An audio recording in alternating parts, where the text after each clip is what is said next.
And Monkey's Batman, but not because he's Batman, but because he murdered a bat. What a legacy. I know. I mean, if there's one thing he'll be remembered for, it's falling downstairs and killing a bat. Yeah. Do you think that's a worthwhile memoriam? Yeah. A legacy to be proud of, for sure. Indeed. It's also Thursday.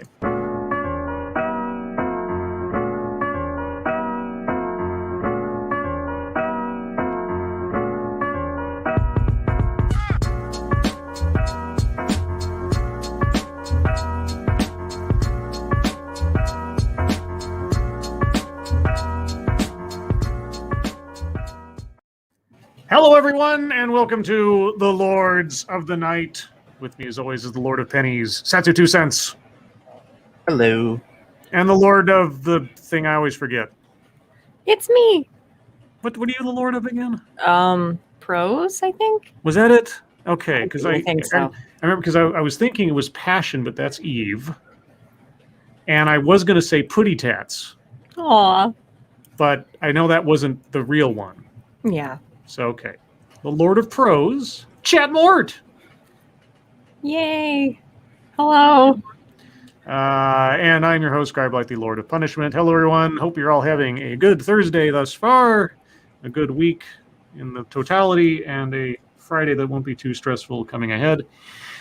It's been a busy day for me. We'll get to that momentarily. But Satsu, how are you? Pretty good, other than the fact that my daughter was being a little tyrant today.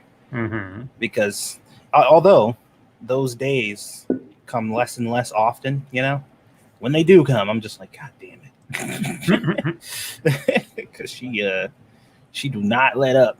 But not a bad day overall. All right. And Michelle, how are you? I'm pretty good. I have a cold. Sometimes I feel like I'm going to die, but I'm fairly sure that's just me being dramatic. Well, you are a woman. Yeah, that's true. Yeah, I guess so. I'm good. And also, you can find Chat Mort's link to her YouTube channel in the description, as well as her Twitter. So go follow her on there if you haven't already. As for myself, it was workday. Thursday has ended up being sort of my the day of the week with work where everything has kind of settled down enough that I can conceivably, quote unquote, leave work early. Usually, because like all the big stuff seems to happen at the beginning of the week, and then it ramps back up on Friday before the week goes out. So Thursday's kind of that weird gray area. So I was able to, quote unquote, leave work early by about an hour or two, which gave me time to prepare myself for the TED Excellence, which we'll get to later. But other than that, getting ready to go on my little sojourn with my sister on Saturday to go see our parents and do the Father's Day stuff. And yeah, that's my big excitement, I suppose. But other than that, Monkey Dick, Jim Jones, movies, video games, hit that like button if you have not already. And I can see many of you haven't. And please share our stuff, share it far, wide, sideways, and otherwise. Said it before, we'll say it probably multiple times again. If there's a content creator out there that you happen to appreciate, please let people know by sharing their stuff, whether it's us or someone else, because YouTube does a very poor job of that, and you guys are our best algorithm. Before the stream started, thank you, tall person. Hoy, y'all, can't watch live. We'll watch in full later. Happy National Eat Your Vegetables Day. That's the worst day. I did not participate in this holiday. I just want to eat candy. No, actually, I had I had pork fried rice today with vegetables for lunch. So actually, I did eat my vegetables. I had broccoli and carrots and some lettuce and stuff. It was yummy. Yummy, nummy. I actually quite like vegetables. That's nice. What's your favorite vegetable? Vegetable? I don't know. I actually like a lot of them quite a bit, so it's hard to really lock down, like, this is my absolute favorite. Nobody's ever asked me that before. Well, I'll need a distinct answer by the end of the stream. You can't just... All right, I'll come up with something. That's a dodge at the present. And thank you. This is Kyle. Hello, chat people, Lawton and Chat Mort. Hi, Kyle. Hello. All right, well, let's get into the wonderful world of the schnews. I'm going to start off with something that's technically crossing over into fucketry, if fucketry is always just Twitter stuff. Because there was a tweet, if you can believe it, from a CNN, what is his position? Chief National Affairs Correspondent. So he covers all those indiscretions. Never mind. Jeff Zeleny. And this is what Jeff Zeleny said, I'm assuming, about his own article, which I do have up, but I will be reading his tweet first, because Jeff had to say, Joe Biden carried himself with a seasoned air of confidence that new presidents seldom possess.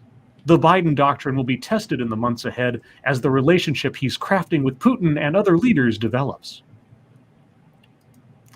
And I felt compelled to have one reaction to this, which was in the form of a meme that I decided to cook up on the fly.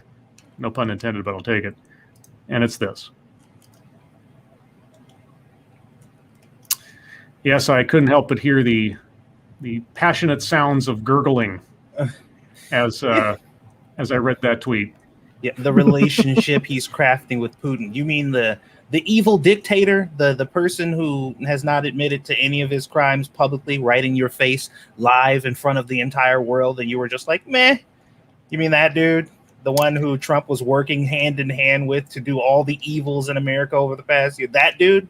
Oh, okay, the relationship he's building with him. Cool. Mm-hmm. All right. There's some other friendly things that were said. I'll get to those momentarily. Thank you again, Point Curation. Hope everyone is doing well on Etsy, Point Curation. Turtle Cave for 70% off. Email me if you can't afford a painting. We can work it out. Ooh, well, like I said, guys, go check out Point's Etsy store. He's got the link there in the chat. He is in the process of moving, so the more that you can take off his hands, the easier time he'll have it. And you'll get it for 70% off with a turtle cave, which sounds a bit more gross than I meant it to be, but there you go. Thank you, Point Curation. All right, well, moving on to the actual story associated with that little meme I decided to cook up. It's this one. Biden finds his comfort zone on the world stage in first international trip as president. When he's not yelling at reporters for doing their jobs or admitting that he has no control over his own questions. Even Queen Elizabeth II wanted to know, what would President Joe Biden say to Vladimir Putin? And you know how we know what Queen Elizabeth wanted to know? Because Joe revealed details about a conversation that classically is kept private. Yeah. Quote, we had a long talk, Biden said of his tea with the monarch, who he was surprised to discover resembled his mother. What? Because she's ancient? Wait. Before visiting her, you'd never seen a picture of this woman? Dude, I was just about to say the same thing. He didn't know what she looked like? I'm so surprised. Traveling across Europe for the past week, Biden found his reputation as a foreign policy wise man preceded him.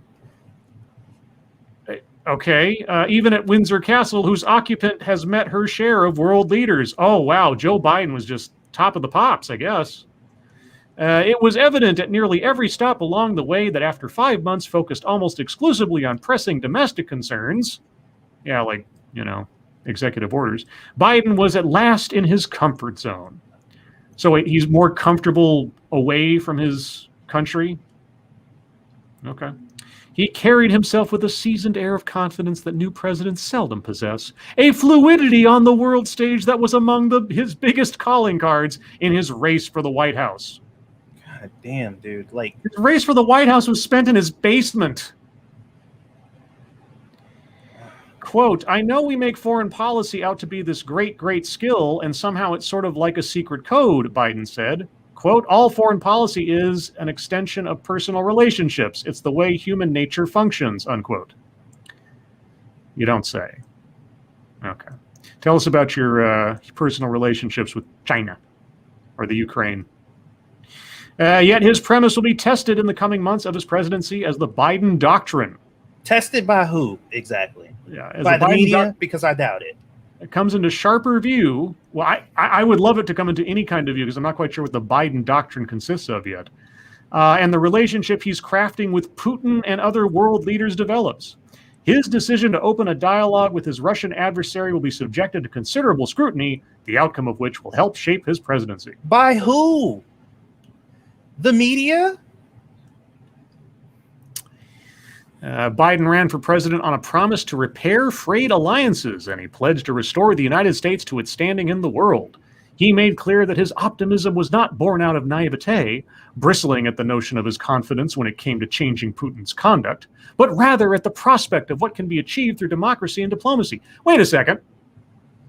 You kind of skimmed over something there. It had a lot more to it. Bristling at the notion of his confidence when it came to changing Putin's conduct. You want to give us the chapter and verse on that exchange he had with the reporter? No, that exchange, that unprecedented exchange where the president, even though he apologized afterwards, as you see, the media don't give a fuck about it. They don't give a shit. Oh. Quote, "This is not a kumbaya moment," Biden said, reflecting on his talks with Putin, "but it's clearly not in anybody's interest, your country's or mine, for us to be in a situation where it's a new Cold War." Wow, that's very deep. Thanks, Joe. Yeah, you're right. It's nobody's interested in a Cold War, unless it avoids a hot war. Worst of two possibilities. For the last week, as he jetted from the rocky outcroppings of coastal to the glass hallways of NATO to the Swiss manor house where he met Putin, Biden slipped comfortably into a club of world leaders he's long sought to join. Is that what we were worried about? Biden's ambition to be in a club? Okay. Well, everybody wants to fit in with the cool kids. I guess so. And now he can. Yes. In his golden years. I don't know. Usually the cool kid is the one who's always constantly getting fellatio, and it seems Biden's getting a lot of it lately. So maybe they want to hang out with him. Good point. He was helped at most stops, perhaps not with Putin, by the deeply negative experience Europe had with his predecessor, who would leave almost anyone looking favorable by comparison to the leaders Biden met with overseas. Yes? You think? Yeah. Oh my God. Anybody's better than a horrible orange tyrant, if you can believe it. I mean, they basically just admitted there that, yes, Trump was so bad that we are willing to say nothing but good things exclusively about Biden, no matter what he does. It doesn't matter what he does. He's not Trump. So yeah, I'll suck him off all day. Damn. Yet even compared to his former boss, Barack Obama, Biden seemed to relish the hours of summit talks and pull aside that most presidents eventually come to dread. Well, he's finally been let out of the office, and he's off his leash.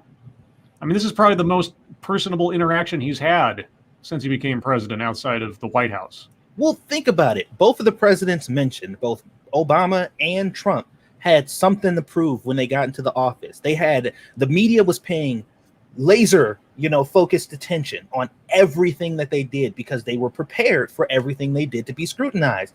Biden knows for an absolute fact that he can walk out shit on stage and walk the fuck off. And the media would be like, wow, that was such an amazing form.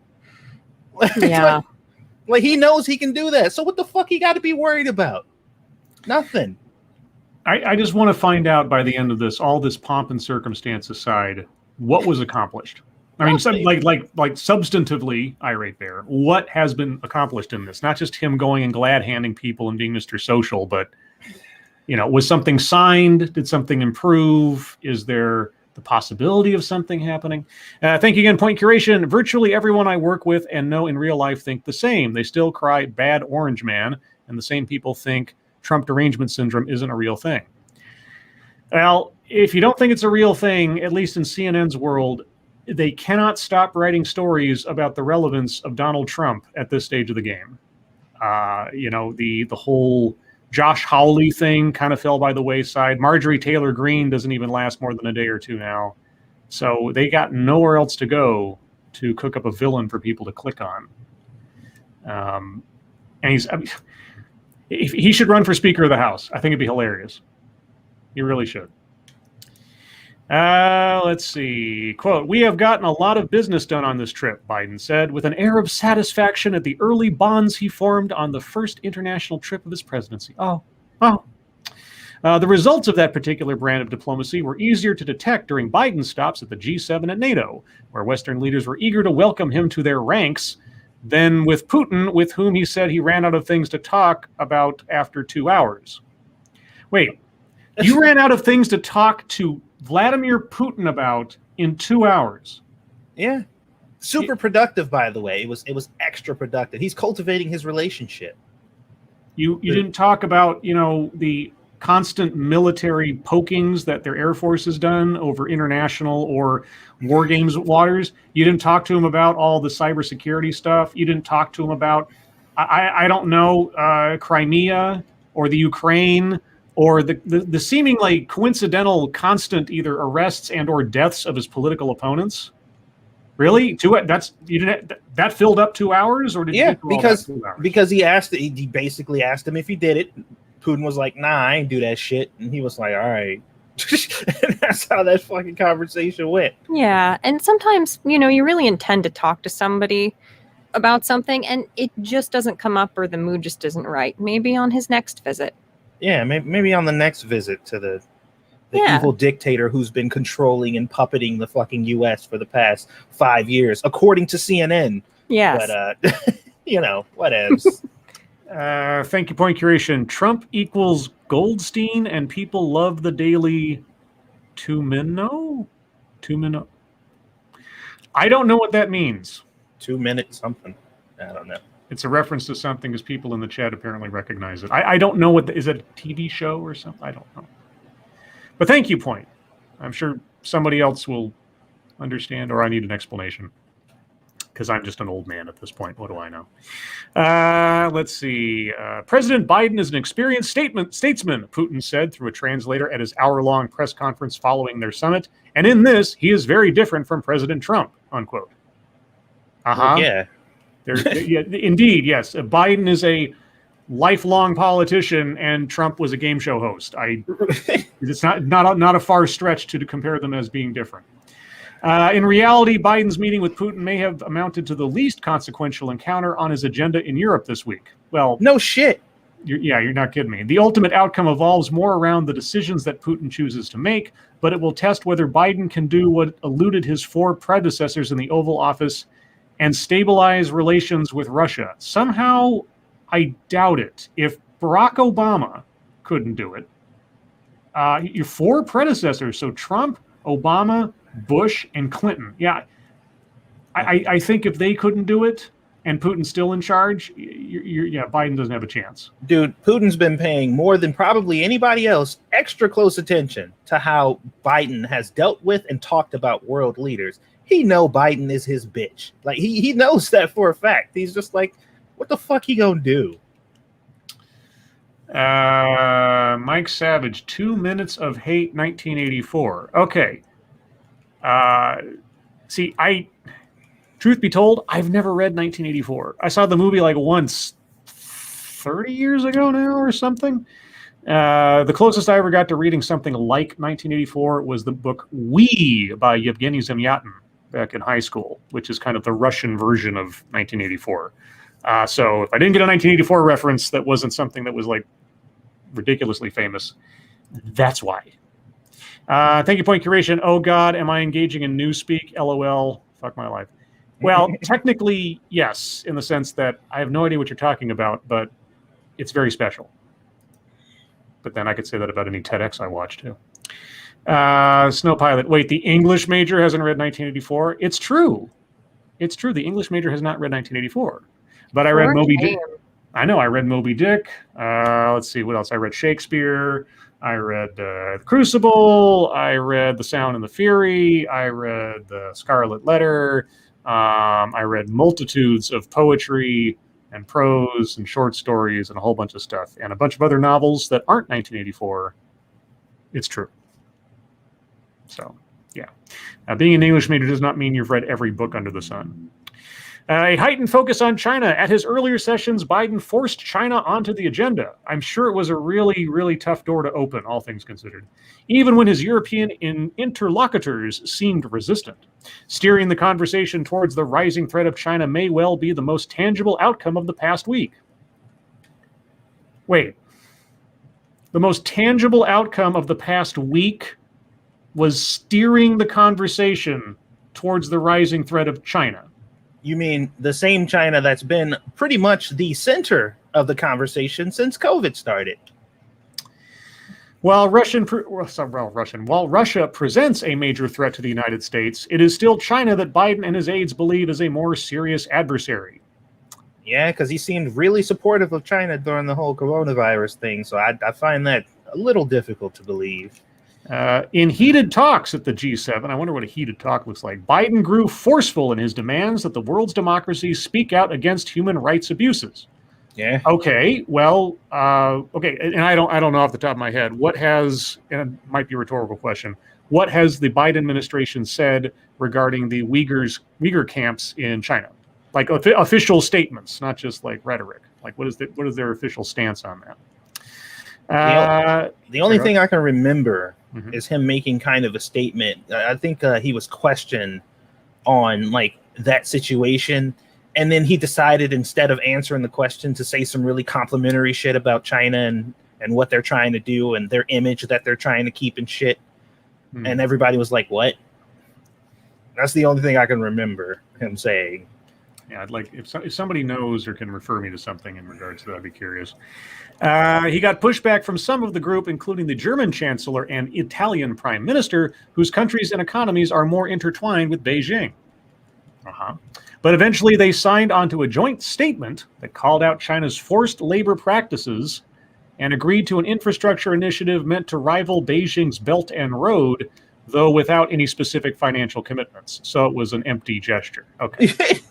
And it's also interesting that of all countries, Germany would be in defense of China. Again, given China's recent activities in portioning off parts of its population based on religious beliefs into camps that concentrate. Interesting, isn't it? How hypocrisy just kind of rears its ugly head pretty quickly when money's concerned. Let's see. In theory, Biden's thematic frame for his trip, democracy versus autocracy, could apply to Russia and China alike. You think? But in reality, few U.S. officials believe Putin's stewardship of Russia provides an appealing alternative to democracy. Well, you're right, because his stewardship isn't. He is a dictator in all but name only, and has been for years now. Nobody is, disillusioned of that unless you're just not paying attention. But nobody will talk about it directly because we want to tick off Putin or Russia or say what we all know. The country no longer ranks in the world's top 10 economies. Instead, relatively cheap ways of rattling the West, like election meddling and cyber war. Election meddling, eh? Tell me, okay, and I asked this for 4 years. Show me a single vote that was changed by Russia. And if election meddling is injecting propaganda, political propaganda into the conversation during an election, well, I hate to tell you this, everybody does that. Americans most especially. So how many votes were changed on the basis of Russian action? You tell me.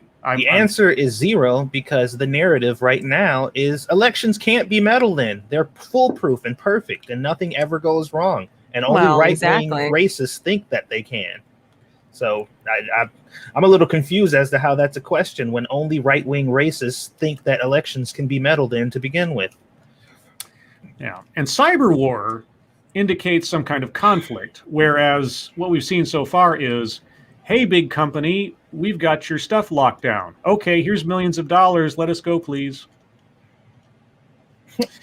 It is China they are watching with bigger concern as power becomes more centralized, human rights are ignored, and military provocations grow. Yeah, it's a big concern.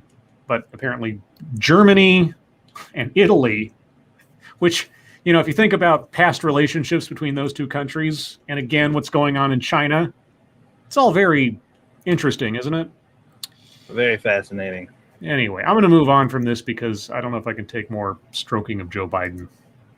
while also at the same time burying the fact that very little was accomplished and there are still tons of problems that not even our allies are willing to go on with us on. Now, I am baffled, and I am genuinely baffled at the fact that they spent zero time in this article talking about their press conferences afterwards, which is, I would say, very significant, but maybe they did later, because you didn't read the whole thing. So I'm just like, when is that coming up?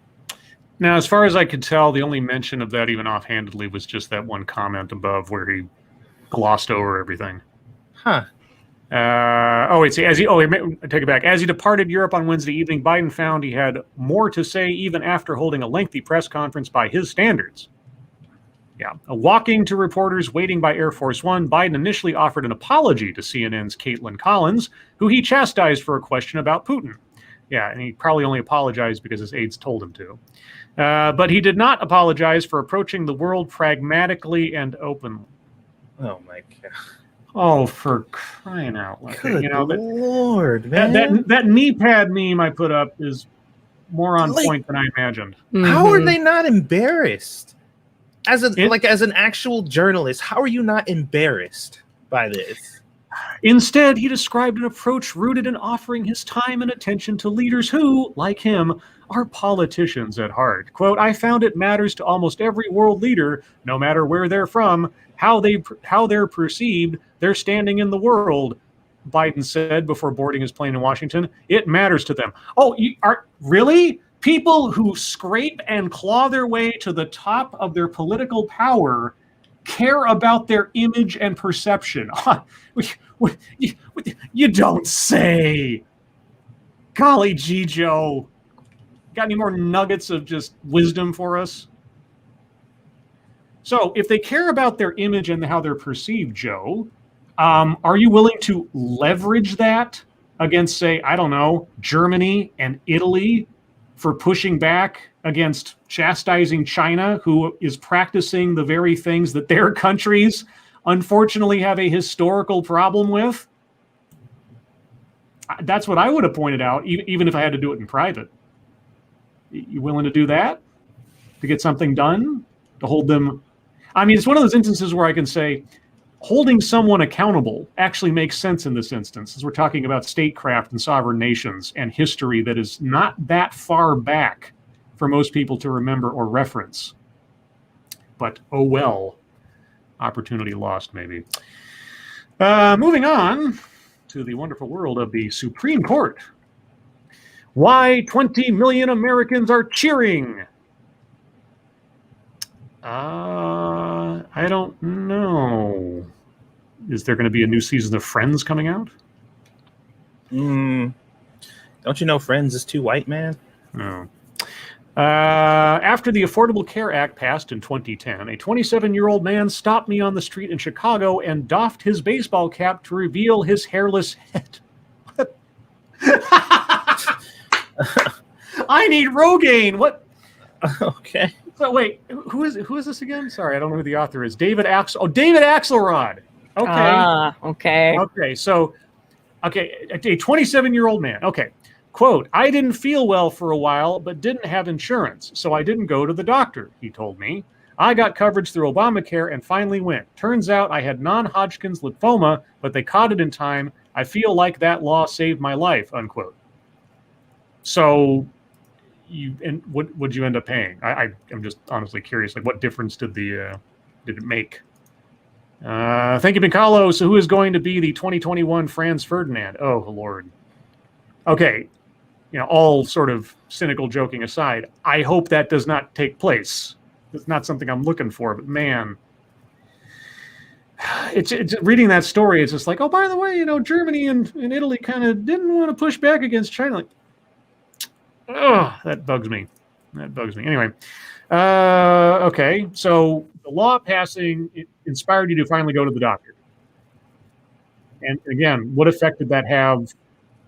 I mean, I hope the guy got covered or had very little to deal with as far as like paying, because I've said this before. There's one thing that I wish we could find a solution for. It's that no one has to go bankrupt because they got sick. Even though we see that happen again and again and again in this country. It's ridiculous. But then at the same time, I don't know what the solution to that would be. So if we could find, if a presidential candidate of any party came up and said, I have a plan to do just that inside my 4 years, they'd have my attention.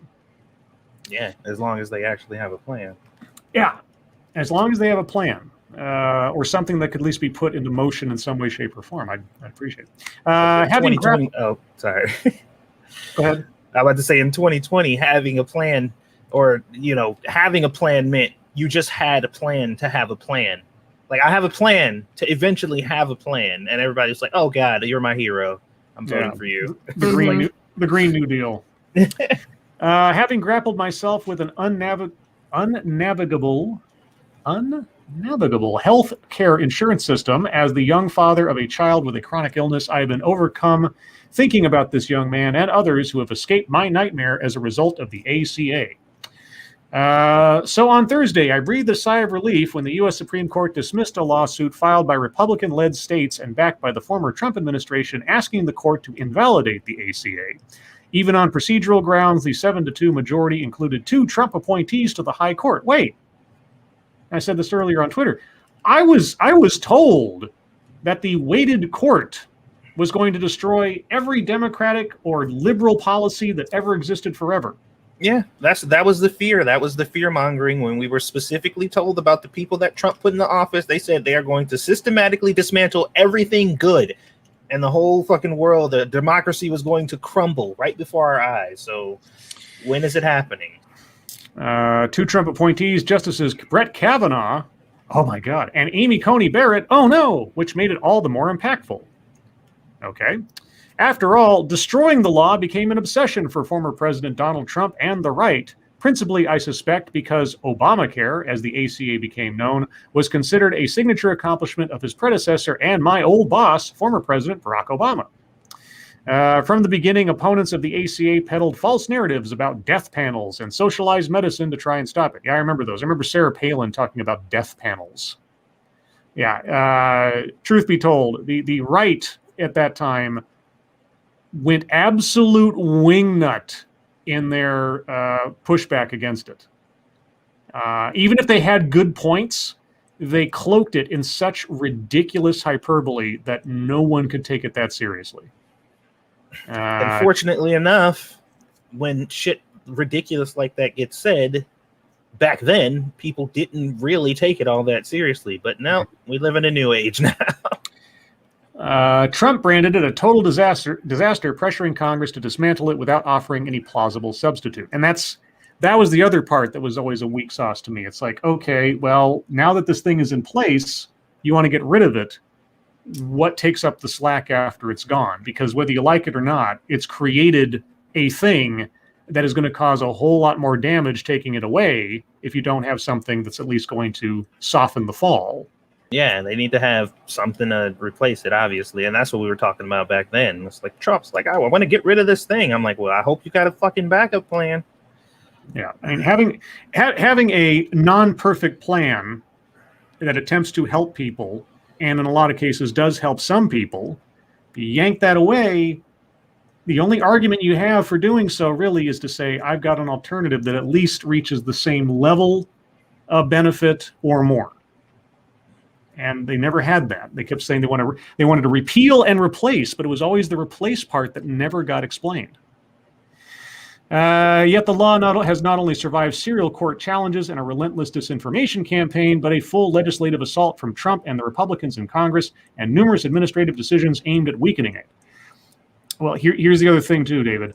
They basically said today that the case brought before them didn't reach the muster necessary to actually overturn the law. That doesn't mean it still can't be with a better case brought forward. So at best, this issue has been kicked down the road until the next time it's challenged.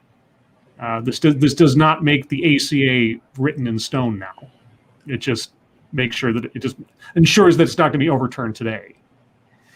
It's one of those things where we hear these things, we're like, oh, the Supreme Court just said this thing's done forever. It's like, it's done for now. Don't get too excited. As Obama predicted when it passed, the ACA has become more popular over time, despite the relentless hammering of Trump and right-wing media. More popular or just more ingrained into routine? I mean, in the absence of something else, it's like, okay, you can either starve or I can give you this week-old fish. I'll take the week-old fish. It's like, okay, well, starvation's still there, but I'll have week-old fish forever. Well, week-old fish becomes popular. Well, see, and this is another kind of democratic thing that often pisses me off, where they'll put forth a shabby system that's like just falling apart and just not really working, and most of the people on it only are on it because they have to be, because the alternative would have nothing, and they're just like, well, people want this, and it's like it's all they have. It's the only thing they have right now. If they didn't have it, they would have nothing, so they choose this instead, and they're like, well, we don't have to offer anything better because they're stuck now. We got them. Yeah.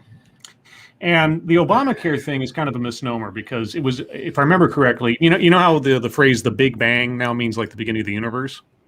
Well, that phrase was actually created to mock the idea of a single event starting the entire universe, but it was then adopted by the people in support of it to describe it. So it's like they sort of turned the tables on the mocking, right? Well, Obamacare, if I remember correctly, was originally coined by the Republicans to mock what was coming. But then, of course, Obama does what any good, marketer does when something like that happens. You decide to own it and just say, you take the power away from it. The problem is it shouldn't be called Obamacare. It should be called Pharmacare, because most of it was written by the pharmaceutical companies. Right. And the drug insurance companies and things like that. So, yeah, anyway. And then David Axelrod goes into chapter and verse, praising the ACA, etc., which of course he does, because he's basically just a pundit for anything dealing with Barack Obama, his glorified boss.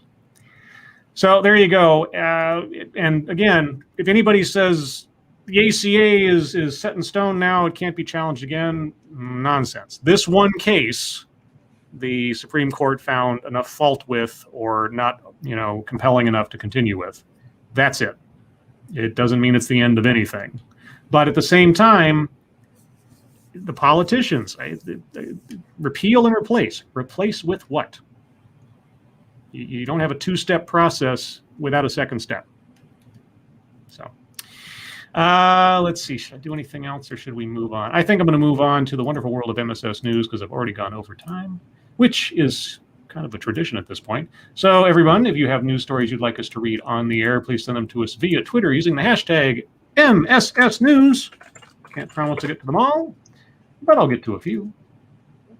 Let's see. Oh, yes, a lot of people were tweeting this out either at me today or in my vicinity today, and I think a lot of people have tweeted it to me on MSS News, but the person that gets the credit, at least in this instance, is Frosted Glass. Victoria's Secret finally drops its male gaze and hires diverse spokesmodels reflecting real women. Because all those women that we had before, they weren't real women. That should always kill me. It's like you are literally telling all the women that have been represented through Victoria's Secret this whole time, none of you matter, none of you exist. You need to get out of here because you're not real women. It's just like nothing kills me better than a fucking feminist movement telling women they don't matter in order to push feminism. Priyanka Chopra, Megan Rapinoe, and more are replacing the quote-unquote angels. Let the predictable conservative outrage ensue.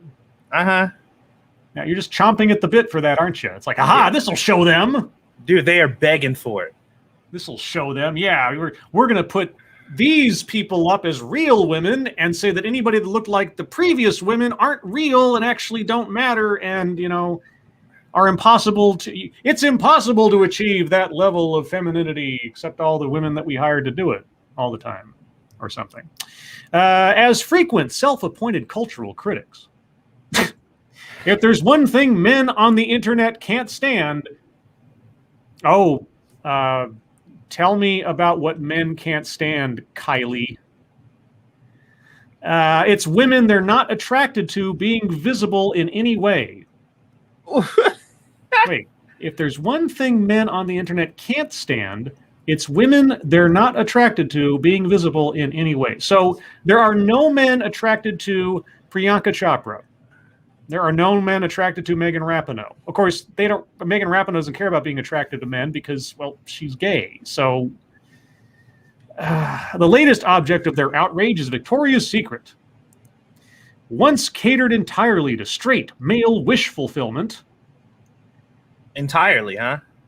Yeah, I never ever saw a woman want to go to Victoria's Secret. No. As a matter of fact, I've never saw a woman praise or look at a woman favorably who had Victoria's Secret garments on.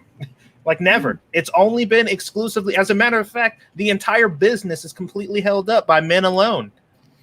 And no lesbians have ever sought or enjoyed Victoria's Secret's products, either to view upon their partner or because of the design and or fit of such things. It just doesn't happen. There's no such thing as female gays, apparently. No, they don't exist. Erase women in order to help women. Once catered entirely to straight male wish fulfillment, the lingerie company announced this week that it would switch out its famous mostly white cisgender size 0 models for new spokespeople who will include U.S. women's soccer's icon Megan Rapinoe, Indian actor Priyanka Chopra Jonas, Chinese-American skier and to-be Olympian Eileen Gu, size 14 model and advocate Paloma Essler, and transgender model Valentina Sampaio. Sampao? I don't know how to say that. Quote, when the world was changing, we were too slow to respond. Martin Waters, CEO of Victoria's Secret, told the New York Times, quote, we wanted to stop being about what men want and to be about what women want, unquote. Dude. You know what? Women want their men to find them attractive in bed. Dude, Victoria's Secret still exists exclusively because of what women want. If women did not want anything to do with Victoria's Secret and what they offer, they would not be a thing anymore. Yeah, who are you marketing to, Victoria's Secret? Your entire fucking business model is exclusively for women. No, my least favorite part of going to the mall is that any man I'm with always drags me into Victoria's Secret, tittering excitedly about all the garments he wants from there. Yeah, yes. I know every time. Yeah. I know when my past girlfriend, when I took her to the mall and I was like, okay, I'm going to buy you something. And she's like, ooh. And then she ran in there to pick something out. And here's the other thing, too. She was like, okay, you got to wait outside. And I'm like, why? Because I want it to be a surprise when you see it on me. No, she hated Victoria's Secret. Oh, God, it was just for my enjoyment. To say Victoria's Secret was, quote, slow to respond to cultural changes is putting it lightly. The brand has been widely and justifiably criticized for years now for its transphobia and body shaming, not to mention its uncomfortable undergarments and numerous sweatshop labor controversies. Okay, well, that last part is, in humanity terms, something to be concerned with. Everything else is up for debate. Rapinoe, a vocal, queer, feminist, and advocate, is well aware of the company's history and didn't mince words in her statement to the Times, describing Victoria's Secret as once being, quote, patriarchal, sexist, viewing not just what it meant to be sexy, but what the clothes were trying to accomplish through a male lens and through what men desired, unquote. Okay, so okay. If all this narrative is correct, then this decision is going to destroy Victoria's Secret. Like they're going to completely go bankrupt and out of business because they're doing this. Yeah. Right? This is the Charlie's Angels of corporate decisions right here. My God. It's like this isn't made for you. And then like a year from now be like, why aren't men buying any more Victoria's Secret? Yeah, no, that's a very normal way to run a business that's massive, multi-million-dollar corporation that's a household name. Just in the middle of doing business, tell people, you are no longer our demographic. We are no longer creating this product. Yeah, you don't matter at all. And here's the thing. Most men, are genuinely just like, I really don't care. I don't buy anything from Victoria's Secret. No. I mean, I did it as a special occasion kind of thing, right? I mean, it's not an everyday kind of deal. But here's the thing. The smartest thing another lingerie company could do right now is just go full bore into, it's not a secret anymore. Women like wearing lingerie for their men. Yeah, it's okay to be sexy campaign, you know? Yeah. Yeah. I mean, yeah, just get some Don Draper kind of marketing going on here, and you could just knock it out of the park, especially if you start like right now when this is all going on. Well, Yeah. especially if you stick with the theme and have Christina Hendricks as one of your models. I mean, Oh. that's no personal investment in that. Just brainstorming, you know. Let's see. Quote, and it was very much marketed toward younger women, she added. That message, Rapinoe told the paper, was, quote, really harmful. To who? I want the casualty report. I want all the paperwork on all the bruises caused by Victoria's Secret marketing to a younger demographic. You know, the demographic that buys this stuff more. You do remember this is a business, right? Or have we just completely abandoned the fact and now it's just a social movement? Look, I have absolutely no problem with them making this decision. Like, if you want to market your company to be more inclusive and include different sizes and all types of stuff for more women to say, hey, other women, I know you come to our store and sometimes you can't get the shit you want. We want to fix that. And we want to do it just because we want to help you out. That's a 100% acceptable narrative. But all this other bullshit where it's like, yeah, we're doing this because fuck men. We don't want them to like the stuff you wear. And it's like, what? But why can't you just do it to help women? Like, that's totally reasonable. It's fine. Yeah, it's kind of ironic how the entire marketing strategy here is a message catered toward men. Yeah. It's all about men. That also seems to be done exclusively because of men, at the expense of the women they are already, they've already been holding up this whole time. Yes, interesting. Conservative outrage has predictably ensued online, with one talk show host calling the brand, suggesting the brand, quote, will destroy themselves, and the usual suspects and male Twitter trolls threatening to no longer buy Victoria's Secret underwear for their very real girlfriends. Of course, if the company's embarrassingly long overdue rebrand fails, it won't be because men on the internet are angry at being shown women they claim they aren't attracted to. It will be because, in the time it took Victoria's Secret to realize catering to a more expansive market of diverse women and diverse bodies is actually highly profitable, Rihanna's Savage X Fenty and other women of color-led brands beat them to it. I've never heard of any of that. No. Look, if those brands existing had the power to destroy Victoria's Secret while they were not doing this, it didn't have the power while they weren't doing this. If Victoria's Secret switches over, they become obsolete, you fucking moron. Victoria's Secret is still a much well-known house, name for female clothes. Like, are they stupid? Well, Jeanette kind of beat it to the punch here. Rihanna has a lingerie brand that caters to everybody. For hot, average, and unattractive people, she doesn't care. Exactly. And like I said, here's the thing. Victoria's Secret was too late to the boat, right? So they should be on the verge of bankruptcy. But the fact that they're making this decision and switching over, it's going to basically shut down all these other people. They don't have to go to Rihanna anymore. Yeah. Thank you, Piccolo. La Senza is cheaper and better anyways. I can't say I've heard them either. I like how they've already painted the narrative. Like, for whatever reason, if this does fail, it absolutely won't be because it's a bad idea. That's impossible. The only way it can fail is this narrative we've built right now because, well, of course. Like, I fucking hate the media, man. All right. Moving on, because I think we've had enough of Victoria's Secret for now. And truth be told, until this article came out today, I can't say that Victoria's Secret as a concept had crossed my mind in a year or two or something. I don't even know. I was like, oh yeah, Victoria's Secret. Is that still a thing? I highly doubt any fucking man is just sitting there like, man, I wonder what's going on with Victoria's Secret. Like, no, they don't care. Their woman comes home and tells them about Victoria's Secret, and that's about as far as that goes. Yeah, the joke in the 90s was, oh, the Victoria's Secret catalog showed up today. I'll be going off into this room alone for a few minutes. I think Pornhub has probably killed off Victoria's Secret just because nobody cares about the catalog anymore. Yeah. Well, the fucked up part is most men don't even want to go inside of the fucking place because they think it's gay just to walk into one. Well, that goes for any lingerie section, really. This one comes from Massive Dynamics. Mom who survived Mao's China calls critical race theory America's cultural revolution. Oh, boy. Okay. A Virginia mom who grew up under Chairman Mao's brutal communist regime has angrily ripped critical race theory as the, quote, American version of the Chinese Cultural Revolution.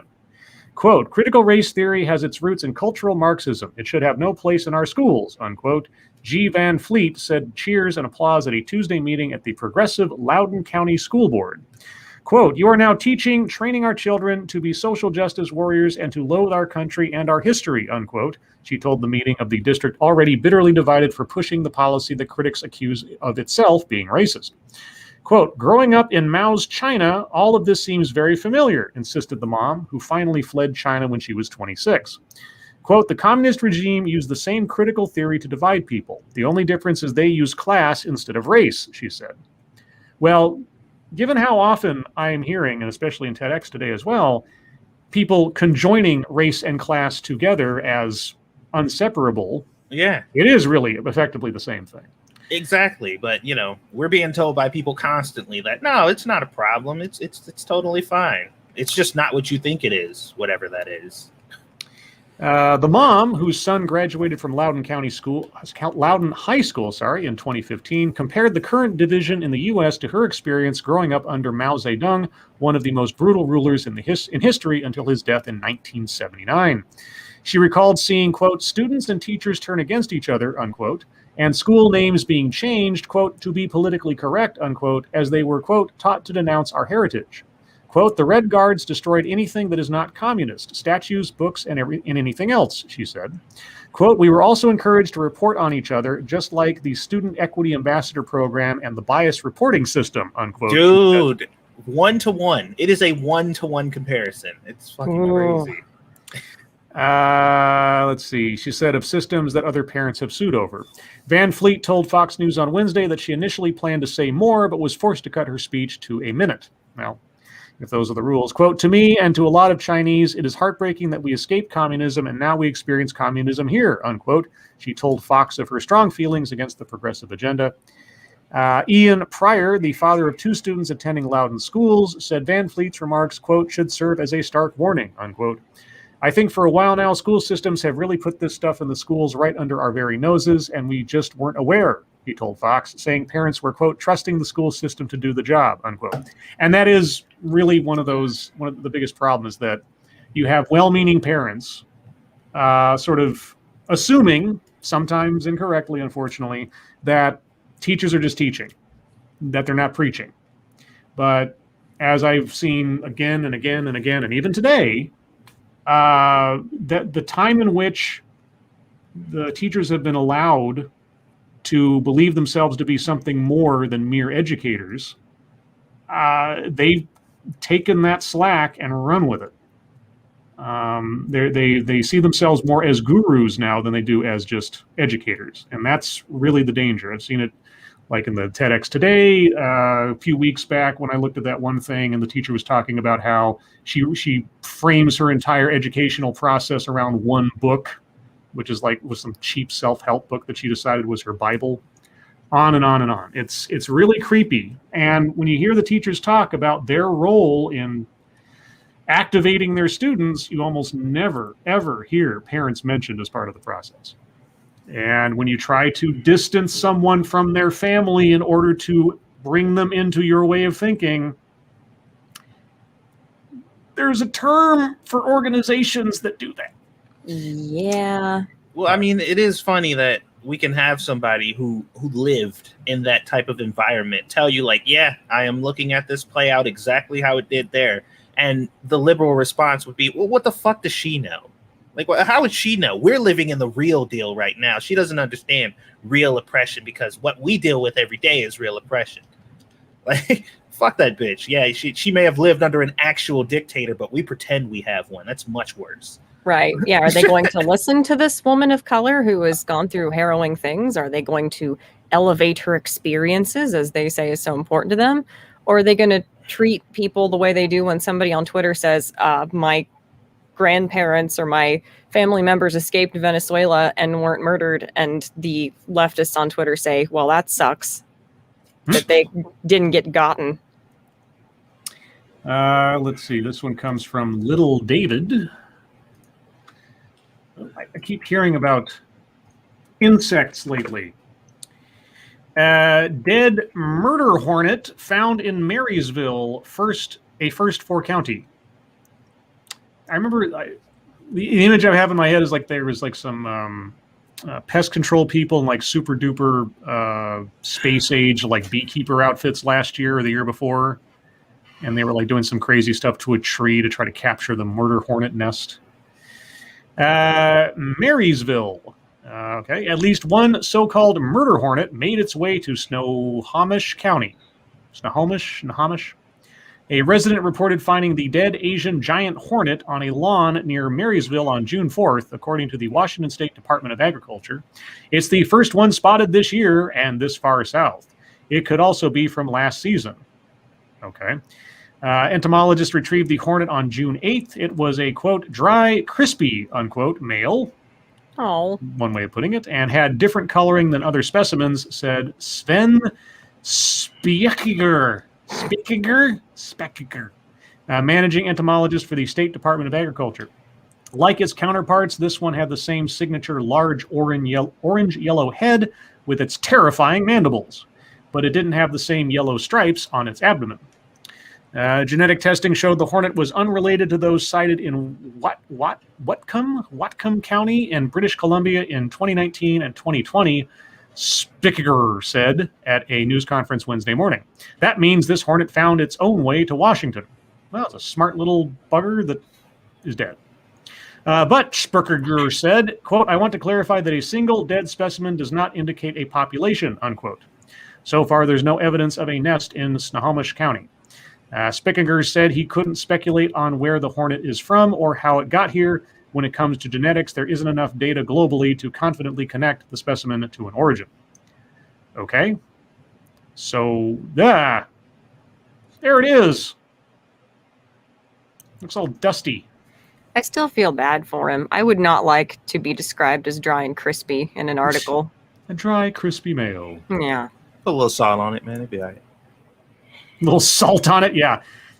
Because I haven't read that many, but I keep seeing people posting stories about how it's time to start eating bugs or thinking about eating bugs. Or if you criticize someone for eating bugs, you're racist or something. Well, I mean, considering we just added fat phobia being directly linked to racism somehow. I've heard that several times before. That one's new to me. Well, that was that was a talking point in the TEDx where we had the blackout on the bingo card. Oh wow! Because she let's see if I can remember it now. It was criticisms of larger bodies, and I'm paraphrasing here, is associated directly with racism because back in the slave trade, large black women were, I forget what they were. They were, how did it go again? I forget now. It's just something to do with like the black female slaves and their body shapes were preferred over others or something, and therefore it's all connected. I forget what it was. It was right there in my head. It disappeared because my brain's gone several different directions since last week. Anyway, at the point at which that the speaker suddenly, it was a 90-degree turn in the conversation, went from talking about bodies and suddenly now body thoughts are now racist. I hit the what the fuck button because I just like, what? What's so funny is like, obviously to believe that, you have to believe that every other race of people at the time who were obese or overweight, it was 100% acceptable in society. It was just like everybody else can be fat. We only got a problem when it's black people. And it's like it just went like that for a while. Like nobody had a problem if anybody else was fat unless they were black. Like, oh, this is sad news. I think I have to close on this because, well, now I'm sad. This one comes from senior staff reporter and chief Florida correspondent Colleen Bernier. Frank Bonner of WKRP in Cincinnati, dead at 79. Frank Bonner, who played Herb Tarlick in the sitcom WKRP in Cincinnati, has died. He was 79. Bonner passed away peacefully Wednesday amid a battle with Lewy body dementia. Oh, no. Oh, that's bad shit right there. That is bad shit. As Herb on WKRP in the late 70s and early 80s, Bonner was the quintessential salesman in a gaudy plaid suit and white loafers, despite struggling as a radio station sales manager who consistently failed to reel in the big accounts. The actor turned to directing in a few episodes of WKRP and later reprised the role in the early 90s spinoff, The New WKRP in Cincinnati, which, if I remember right, didn't actually last that long because you can't go home again. He wore both hats again in Saved by the Bell, The New Class, playing recurring character Mr. Harrington. Bonner went on to direct several of the decade's biggest sitcoms, including Who's the Boss, Head of the Class, and Newhart, starring comedy legend Bob Newhart, if you can believe it. Bonner's thrill-seeking saw him on crutches in an episode of WKRP after he was injured in a parasailing accident, falling 20 feet and suffering many internal and back injuries. His WKRP castmate Gary Sandy, 75, was the show's first co-star to pay homage via social media in a short message on Facebook. Quote, "It is true, Frank passed it away." Oh. Or he pasted away, one of the two. Yesterday, June 16th, Pacific time, rest in peace, my great friend. Yep. His passing has inspired condolences and praise, especially for his suits. Oh, yeah, man, that guy had the suits they gave Herb. I mean, look, there's that powder blue thing. And, I mean, now the ones they're showing here are relatively tame compared to the ones that you saw on the show. Like, I mean, I'm talking like full-out plaid, brown with yellow stripes plaid suits back in those days. It was something. Well, cue up the stories about why we shouldn't care because he was a racist or something. Right. Thank you, Keldrig. Hashtag Scribe 2024. Hashtag Moonbase. Hashtag Plunge the Swamp. Hashtag Dogcats. Dogcat Fox 4BP. The hashtag rises again. Yeah, there was quite the event with Dogcat Fox on the TEDx today. I won't tell you what happened, but it's all Lexi Mads' fault. Thank you, Keldrig. All right, guys, we're going to move on from there to the wonderful world of YouTube time. Thank you so much for all the article submissions. Sorry I didn't get to them all. But we have a guest, and I want to give our guest some well-needed attention. Oh, that's scary. Hi, Michelle. Hi. How are you doing? Pretty good. Sweaty now. What up, girl? What your name is? So, what have you been up to on the YouTubes lately? Not a whole lot, actually. I kind of inadvertently took a hiatus that was several months long. Mm-hmm. I didn't realize that I had done that, but I'm trying to get back into the habit of streaming, just kind of chatting with people with no set topic in mind. But then I got a really bad cold and almost died. So a week after starting that, it stopped again.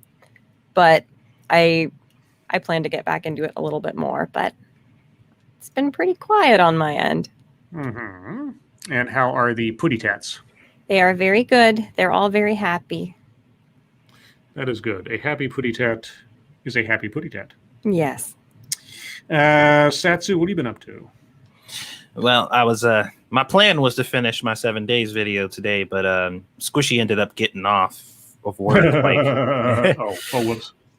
She ended up getting off work a bit later, and she was not happy when she got home because she was just like, "I'm about to lose it." And I'm like, "Oh boy, what happened?" And yeah, they tripping again at work, so I was trying to work on that, but Aaliyah was being a little tyrant, so I'm like, all right, well, this ain't gonna be finished until tomorrow, so hopefully that'll be done. Squishy gets off at 3 again, so we'll see how that goes. But I went to the store and bought the 2 entire chickens today because I have to practice my my culinary school stuff. Mm-hmm. And we have to roast an entire chicken, and I'm sure I'm gonna do fine because it's not that hard to roast chicken.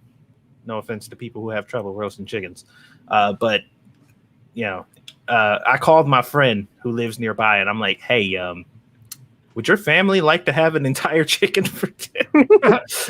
Like, because I'm probably going to make this other one too, just, and pick which one's the best, and you're nearby, so fuck it.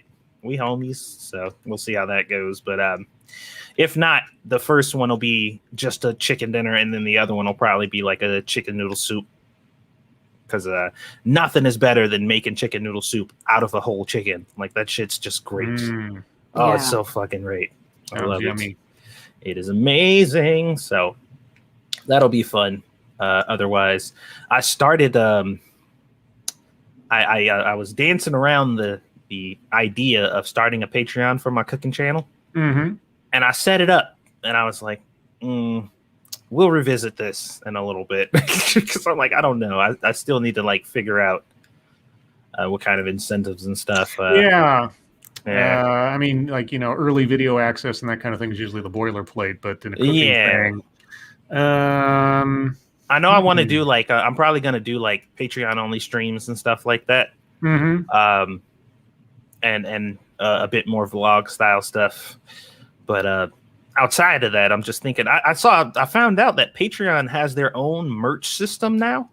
Oh, really? No, I didn't know that. I didn't know that. When I got on there, I was signing up, and they're like, you can actually sell merch directly through Patreon by opening up putting your designs and stuff up here, and we'll handle everything else. Like, we'll take care of it, and it'll just be like 3% off your bottom line to have us handle that for you. And I'm like, oh, that's convenient.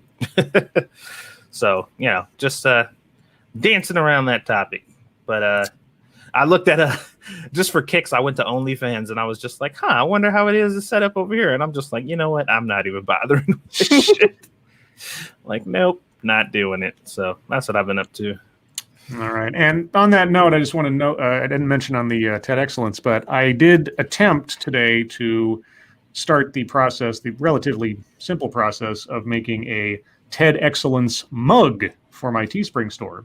Nice. The problem is, so you can have two images on there, one that's on the one side and one's on the other side of the mug.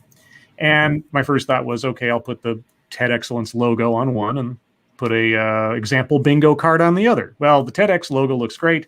The bingo card, because of the resolution, doesn't look that great. And I got kind of twitchy about the idea, if this thing gets printed out and the words are indecipherable on it, it kind of ruins the whole idea. So at present, I am taking a copy of one of the bingo cards and revising it for mugdom, in the sense that I'm going to try to make some of the words bigger so they end up being sharper, and I might have to fudge some of them, like instead of a whole statement of like mind reading / assumes motives, I might just make it mind reading so it'll be more clear. Anyway, I'm working on a mug design for TED Excellence as we speak, but it's probably going to be a little bit of a project to figure out, can I make the squares at least somewhat resemble their counterparts on the real thing and still show up clearly on a print, or not? And so that is an ongoing little project. Other than that, yes, I did a TED Excellence today, wherein, what was the subject again? Affirming diversity in the classroom, why it matters to your students.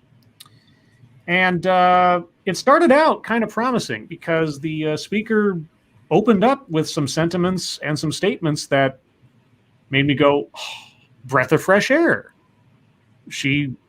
I was like, okay, I might be listening to a kindred spirit here. That quickly went away. Don't want to ruin it for anybody who hasn't seen it, but yeah, the opening was kind of hopeful, and I was trying to be optimistic. Didn't end up that way, and by the end of it, it came this close in one instance, this close, because I almost like hovered over the button as the sirens are coming after me again. Whee! This close to a WTF.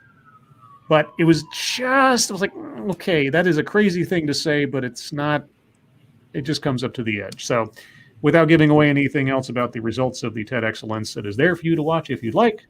It was fun, and also want to note, as I did during the TED Excellence, that because of a work schedule change, Keeverdam will no longer be able to be as active or present as a moderator during the TED Excellence streams as she has been in the past. And once again, I'd like to thank Keeverdam, both on Lords of the Night and elsewhere, for her loyalty, dedication, hard work, and basically being our cheerleader and marketer for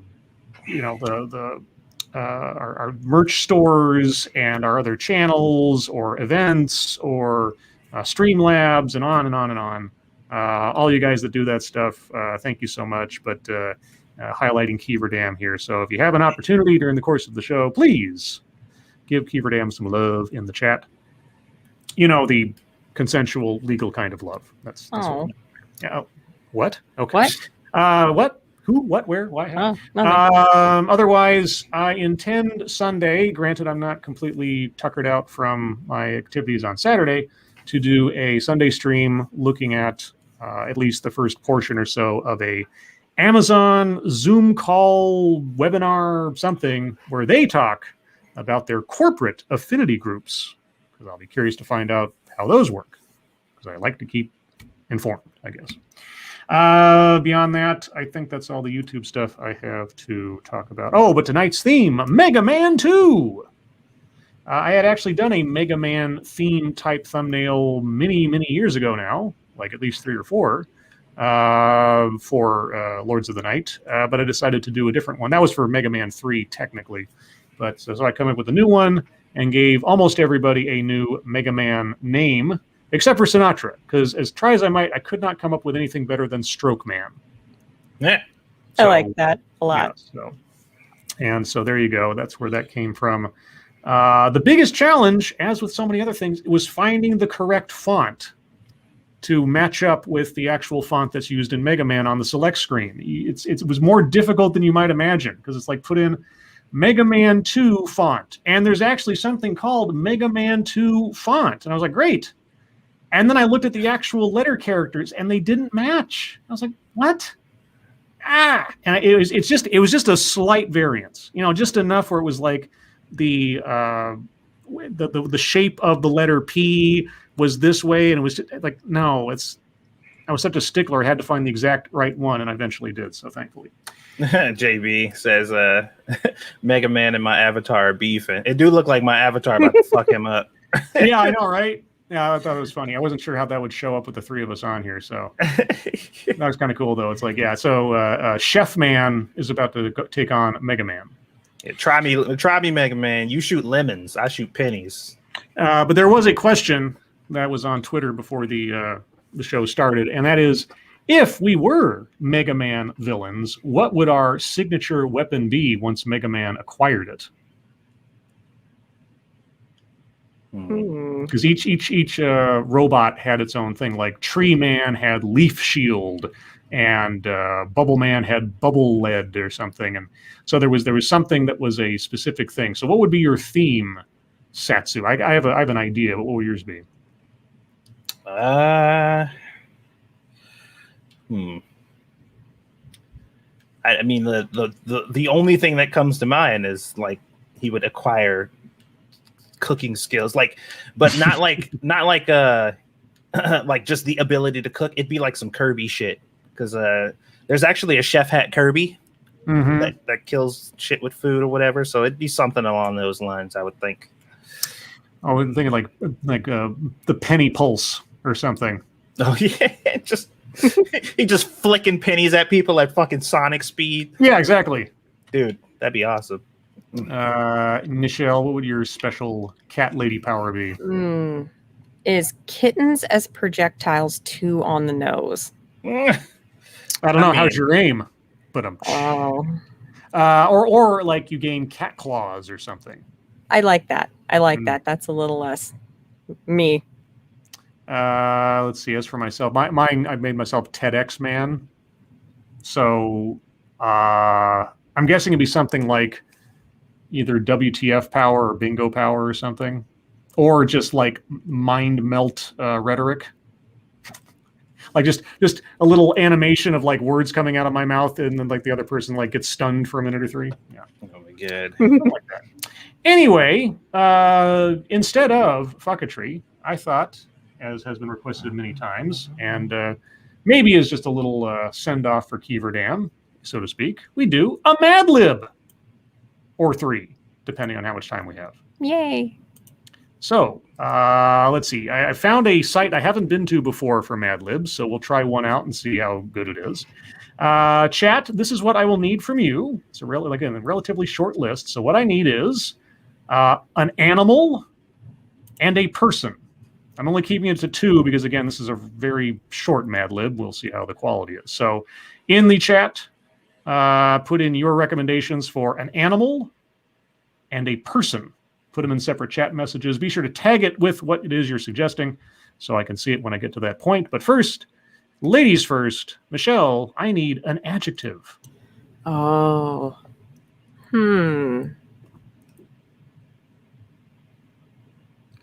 I'm thinking really hard. Mm-hmm. I can hear it. Jinx!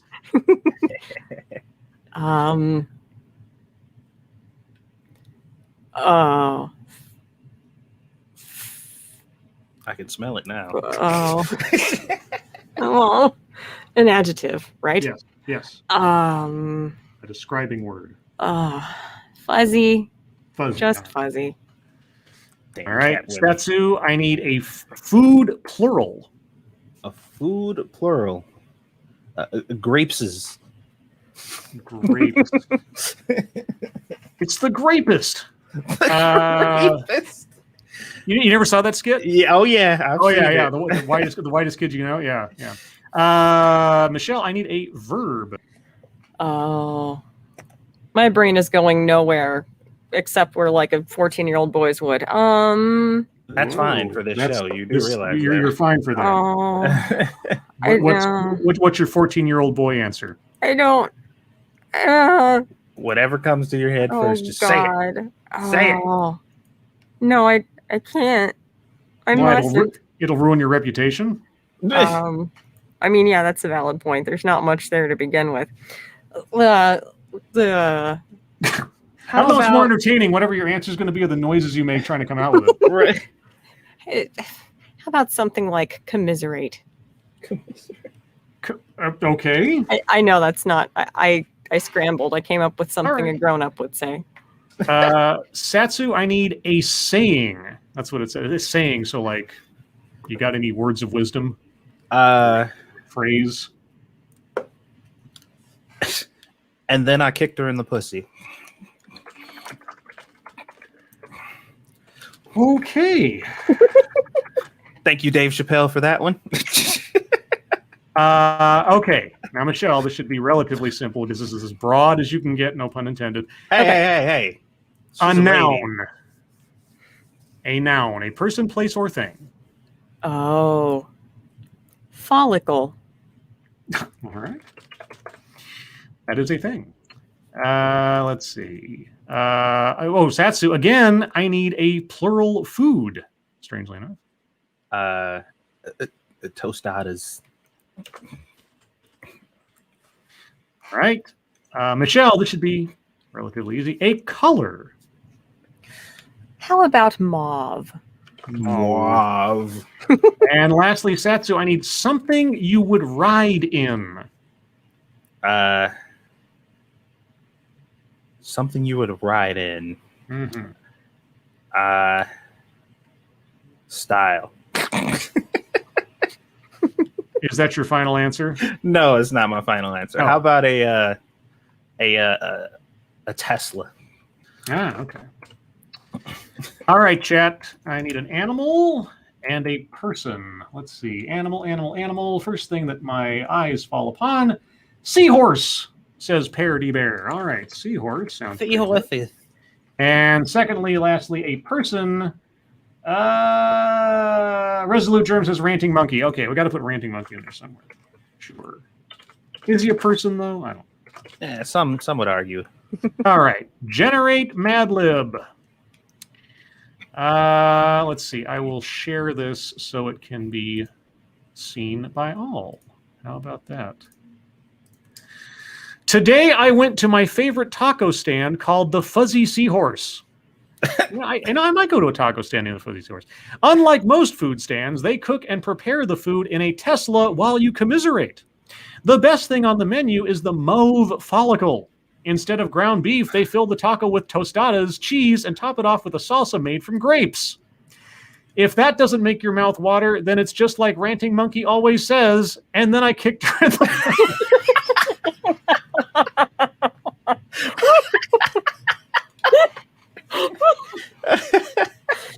Oh, wow.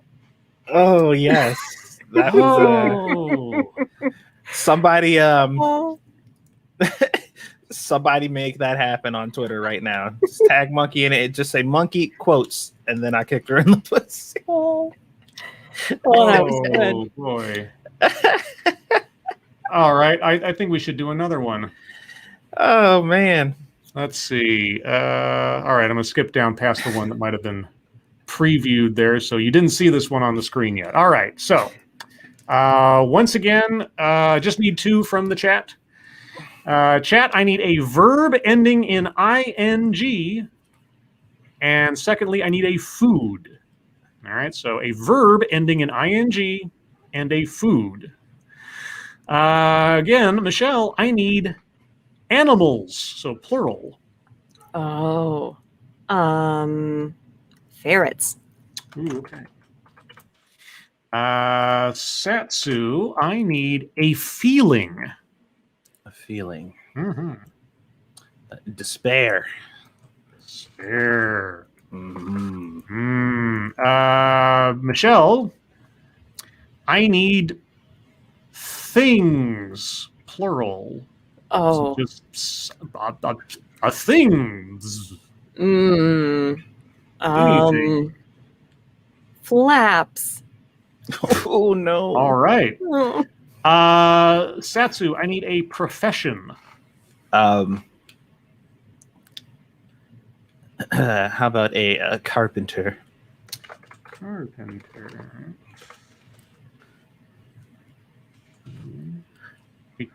Come on, do that. Okay. Michelle, I need a piece of clothing. Oh. Well, let's stay on topic and say a brassiere. Ooh, Frillies. schmexy. All right. Satsu, I also need things. Things. Things, just some things. How about thumbtacks? Oh, no. All right. And Michelle, I need a person. Any Oh. person.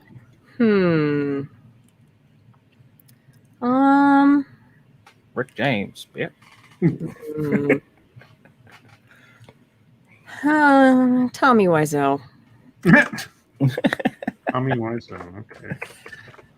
Let's see if I can remember how to spell his last name. Okay, I will take a chance of that. And lastly, Satsu, I need a place. A place. A place. Why no place? The trap house. All right. Trap house. All right, chat. I need a verb ending in ing and which falls upon first. Mike R says licking. All right. And lastly, a food.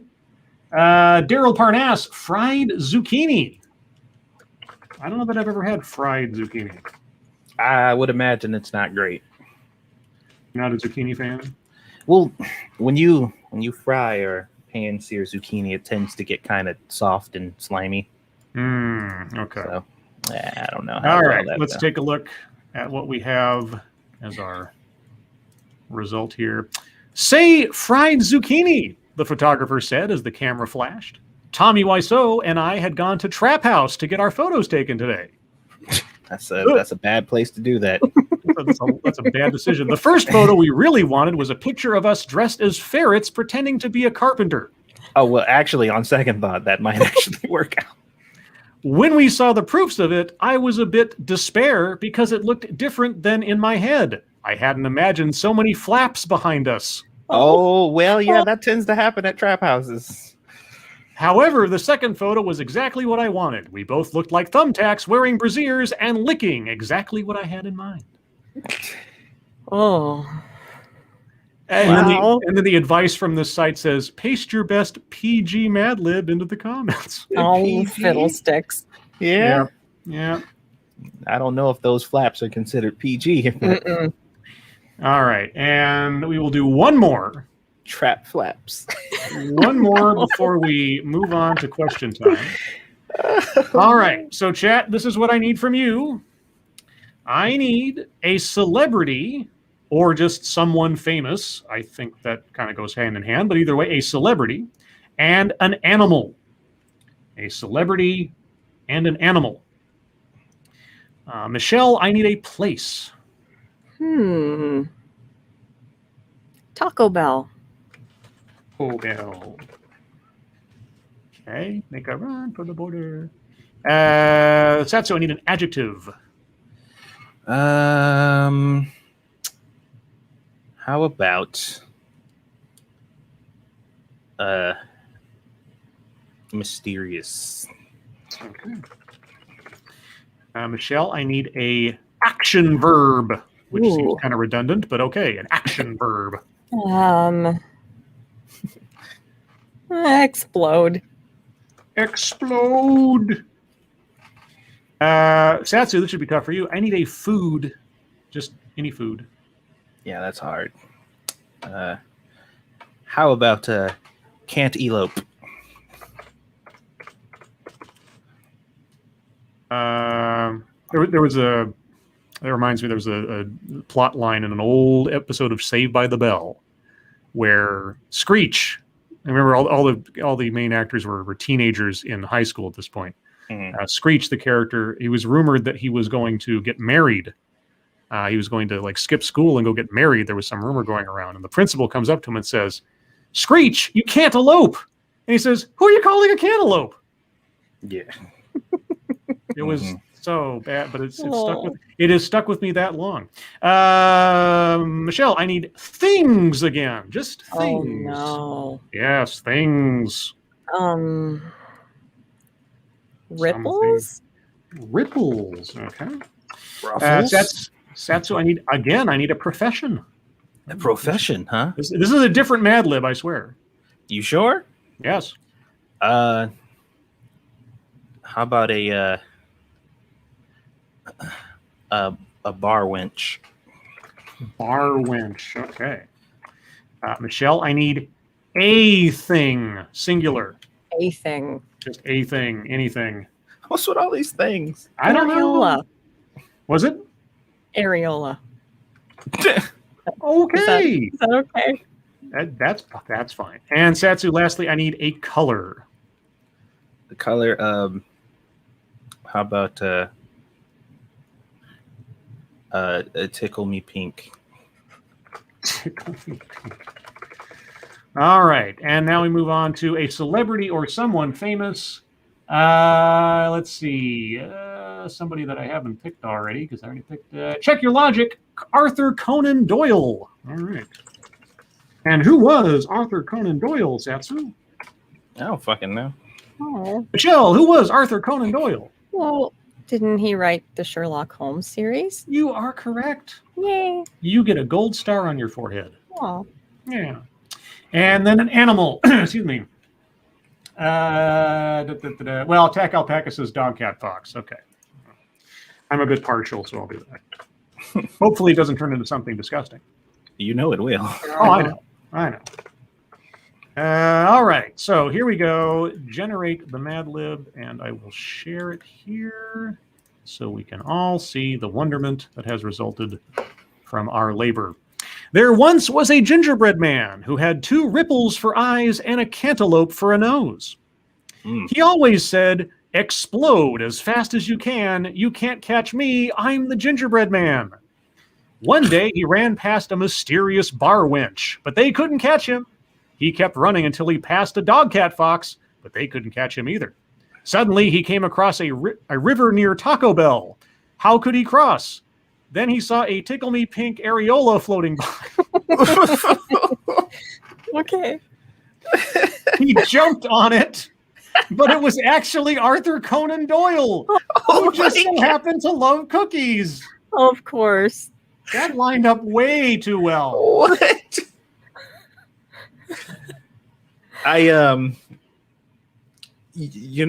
Like I told you, I have a very visual mind.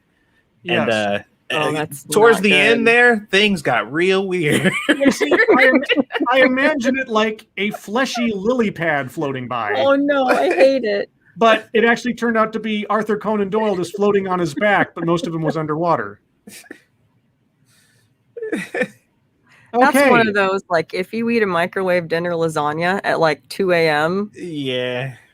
and then you go to sleep and then you have a dream.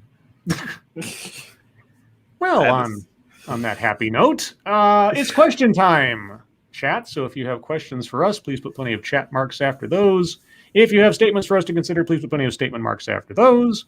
If you have no idea what I'm talking about, just ask your friendly chat partner and they will tell you. Random is back in full form.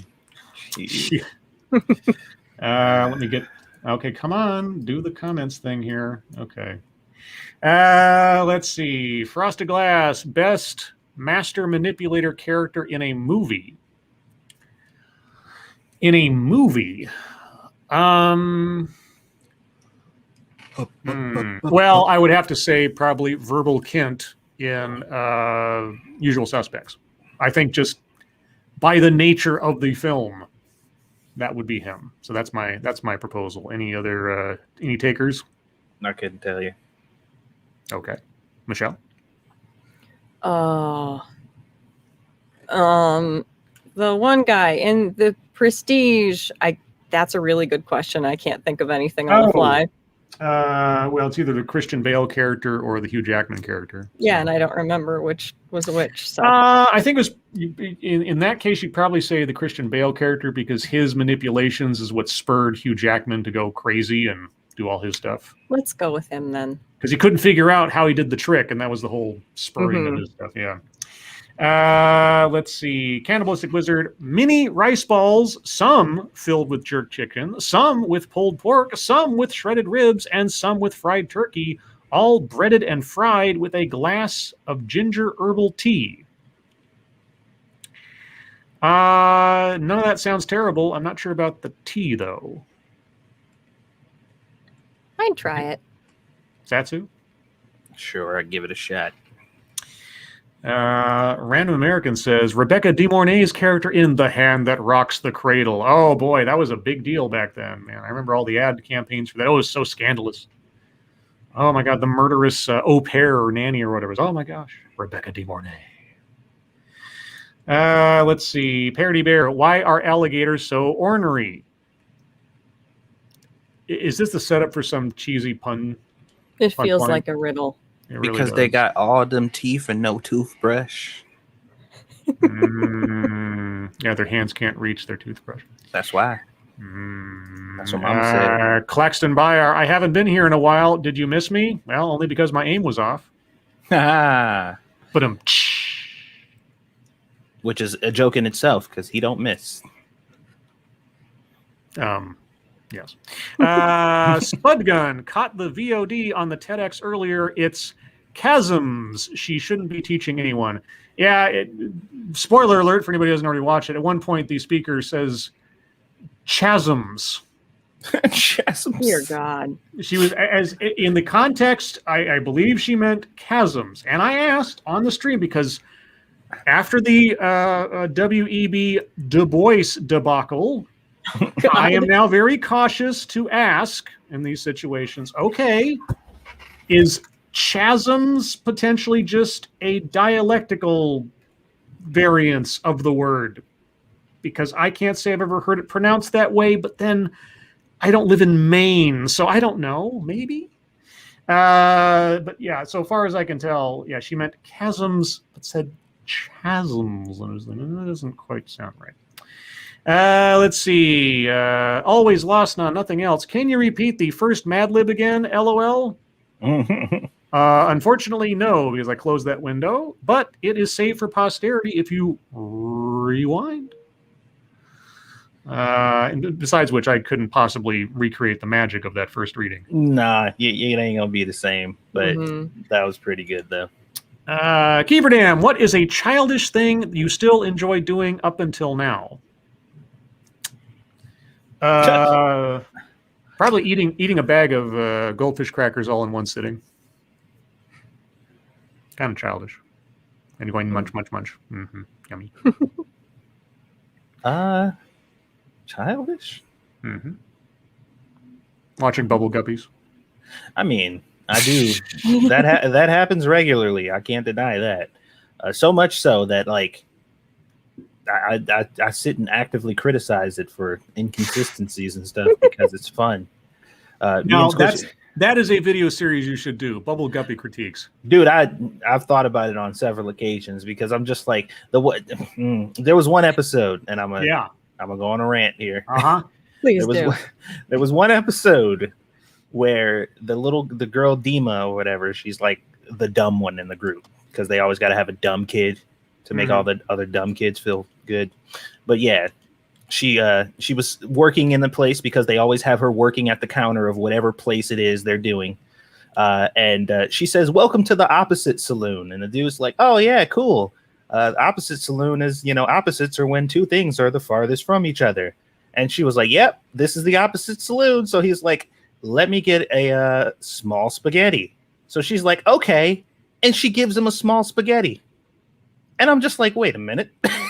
And he was like, "Uh-oh, I ordered a small when I actually wanted a large. What's the opposite of small?" And they were like, "Large." And he was like, "Okay, well, let me get a large." And then she gave him a large. And I'm like, wait a fucking minute. Like, hold on. I thought this was the opposite saloon. Yeah, you would think that the joke would be the guy walks in, doesn't understand, and has the person explain to them why they gave them a big spaghetti. Yeah, dude. I'm like, wait a fucking second here. And Squishy was like, "What?" I'm like, "No, this is some bullshit." Okay, yeah, no, you seriously. From now on, after you watch any episode of Bubble Guppies with Aaliyah, you need to stream for about 10 minutes and critique that episode with Aaliyah in your lap, and then just move on with your day. Yes, dude. I was just like, and Squishy was like, "Wait, what happened?" So I rewinded. I'm like, "This is stupid. They're teaching our kids to be dumb." Like she specifically said, "Welcome to the opposite saloon." Yeah, I was mad. Frosted Glass. Do you think that Hannibal Lecter could catch Kaiser Sose?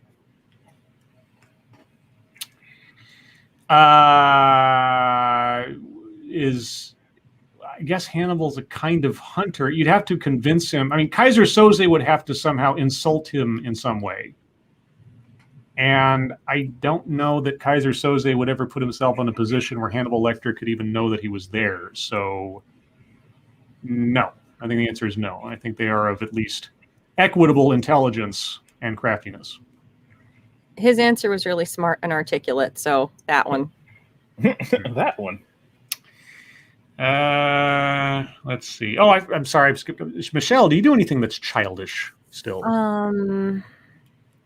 I still sleep with plushies because it's kind of nice to have like my chest open. Like with a little, tell me more. Well, I don't know. It's just nice. And lately it's been a custom-made Rick Sanchez plushie from Russia that I got on Etsy. Oh. Because I'm normal. Remind me who Rick Sanchez is again. He's the guy in Rick and Morty. Oh, right. Okay. Yeah. Oh. And then Random American says, Satsu, and then cut to Aaliyah's opinion. Mm-hmm. And say, okay, now Aaliyah, what did you think of Bubble Guppies? And she goes, Guppies, and then that's it. Parody Bear, was Ghost Dad seeing any ghost women on the side? Did he ghost Rehypnol any ghost prospects? Wait, are you talking about the Bill Cosby movie Ghost Dad? Because that makes sense then. You know about that movie? What? No. The movie Ghost Dad starring Bill Cosby. I've heard about it, but I haven't seen it. I've heard people so, tell me about it. I haven't seen the movie myself. Yeah, I think I saw it once, like back in the era where it came out, which was like what, the early 90s or something? Very early 90s. I'll say yes, but it was all off camera because Bill Cosby. Moving on. Dom O'Leary missed a Mad Lib. Fuck. Oh well, on the brighter side, I have a huge fear of heights and am on my way to Queensland for a week of theme parks and roller coasters for my daughter's 9th, so wish me luck. Well, Ooh. good luck and congratulations to your daughter on, I'm assuming, her 9th birthday and not her 9th roller coaster. But if that's the case, either way, congratulations. But yeah, you missed a Mad Lib. But again, you can experience it for yourself the first time by just rewinding back a bit. Because you can see the little... Oh, sorry. As terrified as I am of heights, you would think that I wouldn't like roller coasters, but I fucking love them. I don't go out of my way to ride roller coasters, but I will do so if prompted. How about you, Michelle? I've been on like 2 ever, and one was a really old one, and my glasses flew off on like the first hill. I was really little, and I was very distraught.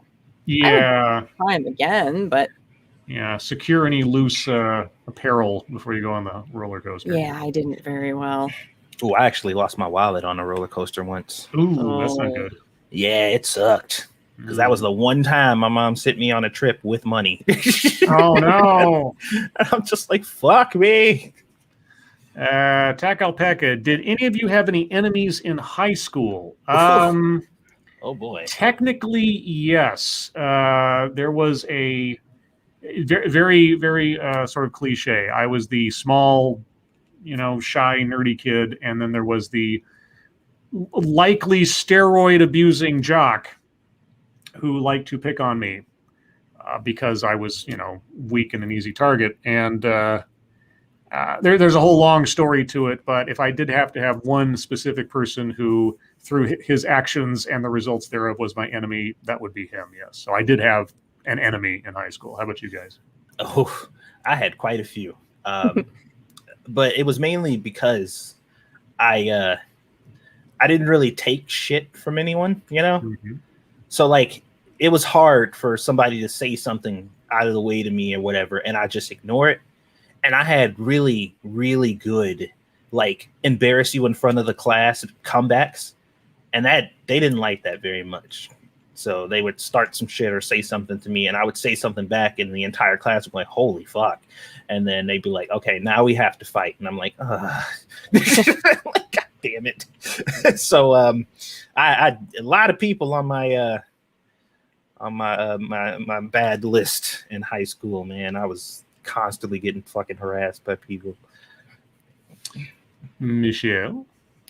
I'm not sure. Well, I'm going to do something silly and pretentious and say my enemy was a known enemy until later. I had a very close friend, I thought, who I'd known since we were little, who, because they were very jealous of me, they spread a bunch of rumors about me.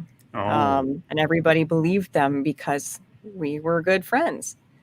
So that's mine has a little bit more intrigue to it, but I'll say that person was an enemy. All right. Was it a sea anemone? No. Okay.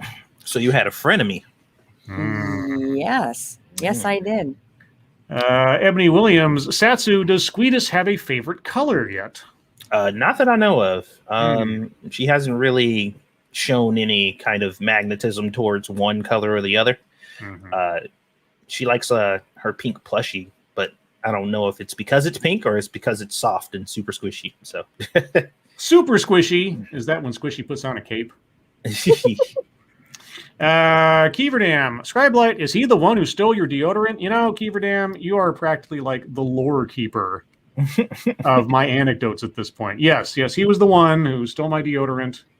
And then when I, as forcefully as my weak little arms could do, I pounded him once on the back with my fist. He turned, put me into a ridiculous wrestling hold, put my chin on my shoulder, and growled at me for about 3 minutes about how he was going to fucking kill me. And the guys standing around were just like, "Dude, stop!" Because I was at his mercy. He could have snapped my neck and almost did. And he had a lot of I heard rumors of things, I won't go into them, of later in life that he had to deal with that, I mean, kind of reduces some of my bitterness towards the guy because he was dealing with a lot of things that would probably not be easy to deal with. But at the time, it was irrelevant to me because I was just a tiny little kid getting almost murdered by a very, very large jock. So that was that. Moving on. Spudgun, Satsu, was there anything that caused your fear of heights, or was it just there? I don't think there was anything that really caused it. It's just the first time I found myself in a very high place, I looked over and my whole body just like, it felt like the fucking ground just turned to liquid up under me. And I'm just like, oh my God, this is not pleasant.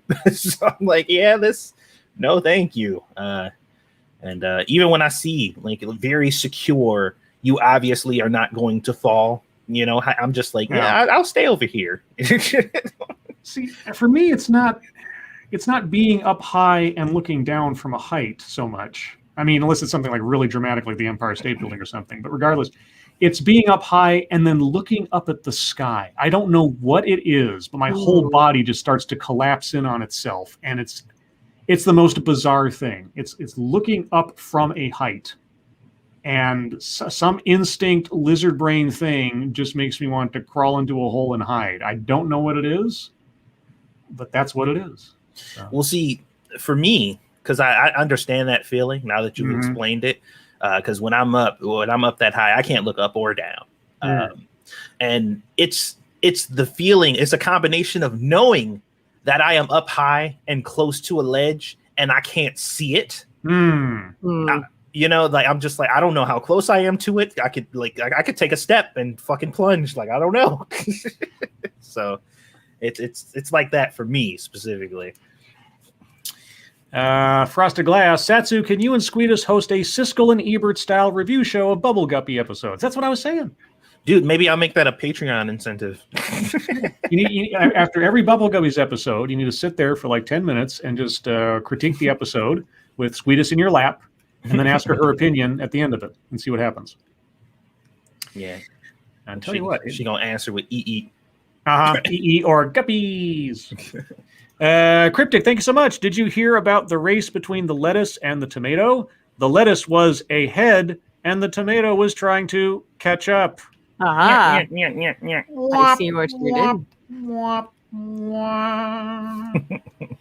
Claxton Byar, Scribe, I also have the fear of looking up at an empty sky while it heights. Yeah, I don't know what it is. It's just it's automatic. It's like the most instinctual, sudden, whole body cringe, fear, flight, not fight instinct. It's just like, don't know why. There's no event in my life or something. Just what it is. It just makes me.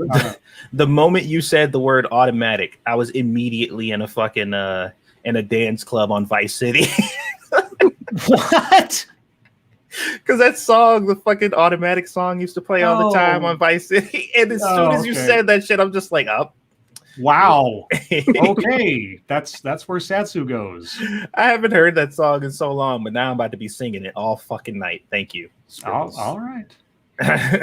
Let's see. Sean Uli says, I was at the CN Tower and looked down into the Blue Jays field. I felt woozy. Yeah, there's a much more diluted sensation looking down from a big height for me, but it is nothing compared to and I've done it before knowing what my body will do, because it's like I'll just be standing there and be like, okay, as soon as I start looking up without any forethought or intention, I'm going to try to look up and not cringe, and I can't do it. It just something like my head kind of sinks into my shoulders and I'm like, I don't know, it's bizarre. Let's see. Attack Alpaca, how do you feel about rides that go upside down? Again, secure your loose accessories. I don't go seeking out roller coasters, but I've been on a couple of loop-de-loop roller coasters before, and as long as I knew it was coming, I just kind of held on for dear life and kind of thing and just went with it. So yeah, it's fine. Yeah, I don't really mind it. I mean, there are some rides that keep you upside down for like a certain amount of time, and Yeah, I don't prefer that. I prefer if they didn't, but I'm not like, oh God, let me off.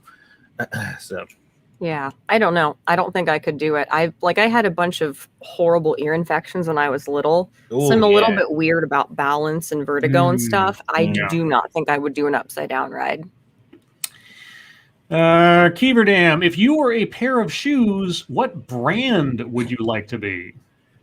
That presumes I know anything about shoe brands outside of like Nike and Converse. I don't know. I mean, it wouldn't be so much the brand I'd like to be. It depends on whose feet I'm on. now we're getting into fetish territory. Well, I mean, if I had to be a pair of shoes, I mean, the dirty old man in me would want to be ones that could look up a skirt or two. So, Oh, that's fair. yeah, maybe some stripper boots. I don't know. Oh, no, you might not like what you see. Depending Well, on that's the other thing too. Is whose feet do I end up on, and in what situation? Yeah, but no, the brand. I mean, the brand that I bought the most of when I was a kid, I'll say Converse, because that's just sort of classic. Yeah, I don't really I don't know. I don't have any connection at all to like clothes or brands. So Actually, I want to change my answer real quick. I know what it'd be. The most comfortable pair of boots, because I started wearing like lace-up boots in just during and then after college. Because I was raised by goths in college, so even though I never looked like one, I did pick up a couple of things. And so like the steel-toed combat boot kind of things I liked. And there's one brand that I don't either. They might still exist, but I don't think they make the boots that I like anymore. Anyway, they're a company called Demonia. Oh, And yeah. so, yeah, Demonia, they were like, I think they were called like Rocky 14s or so, 14-hole lace-up combat boots that kind of went up to like just like your mid-shin kind of deal. Not like all the way up to your knee or anything. And they had those. I never bought those. But yeah, just enough to give me some good ankle support and everything. And they were the most comfortable and reliable boots ever. So I'd say Demonia. Now. I would probably just say Skechers because their shoes are cute, and I would like to say some pretentious like $500 a pair brand, but that's realistically not me. I would be a sort of cute scuffed tennis shoe. yeah, I'm just glad you didn't say something cheesy like Skechers, so I can light up someone's world or some shit like that. Oh, Chat Mort, a cute scuffed tennis shoe. yes. Cryptic, thank you again. In 2017, I didn't do a marathon. I didn't do one in 2018, 2019, or 2020 either. This is a running joke. Oh. That one's pinky out, sip your tea level right there. Spud Gun, I'm odd. I'm great at going up, but coming back down is scary as fuck, even though the ground is getting closer. I assume you're talking about just heights and not like drug use. But whatever works for you, Spud Gun. Cougar, that's a good one. I missed it. It's all the way at the bottom. Okay. Cougar Knife, I'd pick heels so I could be worn once and then never touched again. There you go. That's kind of how it goes. Leo Prime says Doc Martin Scribe. Now, strangely enough, I've never owned a pair of Doc Martens. Once I found that one company and type of boot, I've never gone anywhere else. Now, I did find a similar, almost the exact same design, but made by a different company. So I'm wondering if like Demonia lost the license to that design, or they gave up on it and somebody just picked it up. I don't know what, but either way, I was able years later to find another pair of boots almost exactly like those, and they're so comfy, and they keep my feet warm, and they're great. They're great. And so yeah, I like my goth boots. The one little thing that harkens back to my college years. Let's see. Advocates Diablo, Scribe would be a pair of Birkenstocks. Hell no. Oh hell no! Ain't no hipster shit like that. No. Let's see. Anybody else? We're getting close to the top of the hour. Well, while I wait for a couple more questions, Satsu, where can people find you next?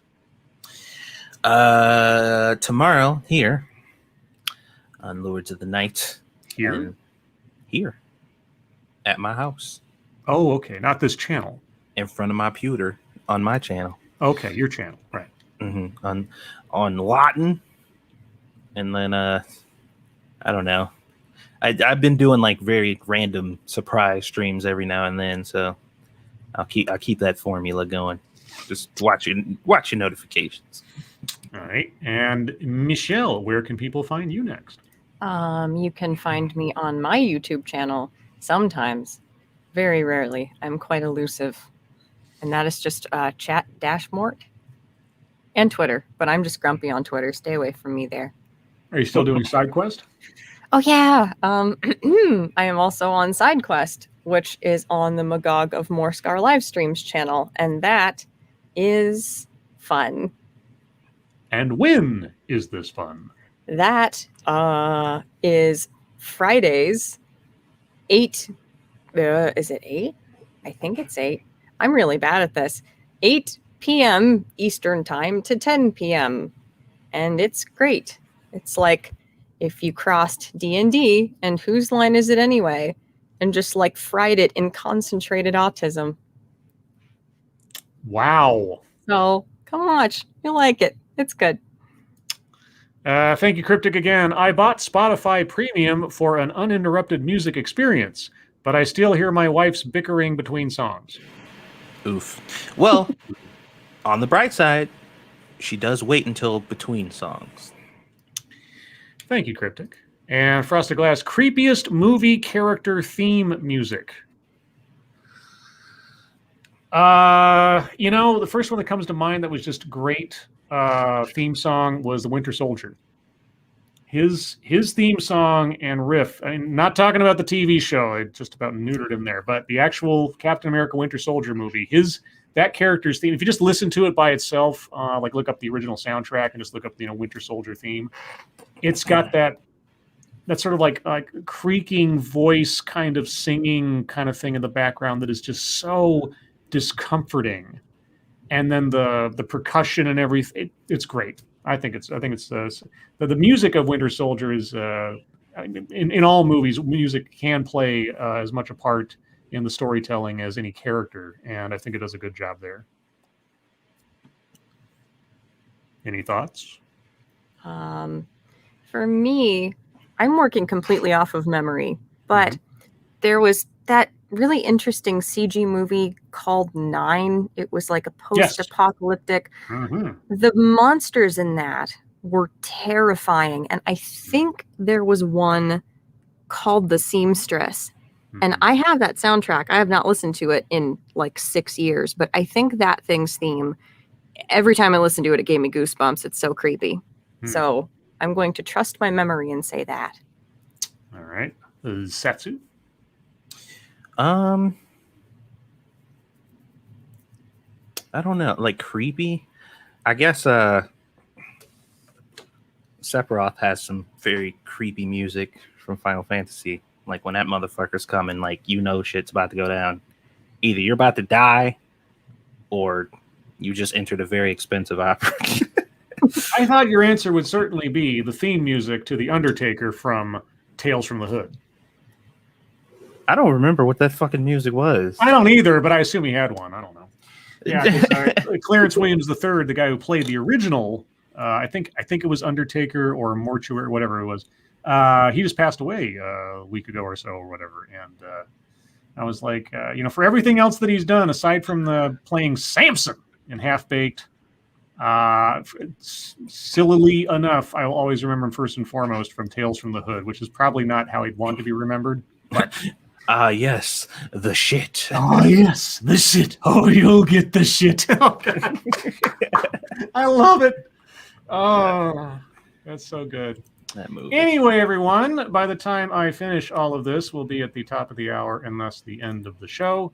So again, look for Satsu on his channel tomorrow for Lords of the Night at 6 p.m. Pacific, 9 p.m. Eastern, where we'll do this all over again with a new spate of news and other wondrous events in our lives. And look out for Chat Mort on SideQuest, the D&D comedy extravaganza over on Magog of Morscar's channel Indeed. at 8 p.m. Eastern, 5 p.m. Pacific, running 2 hours tomorrow, Friday. As for myself, you'll find me along with Satsu tomorrow night on his channel.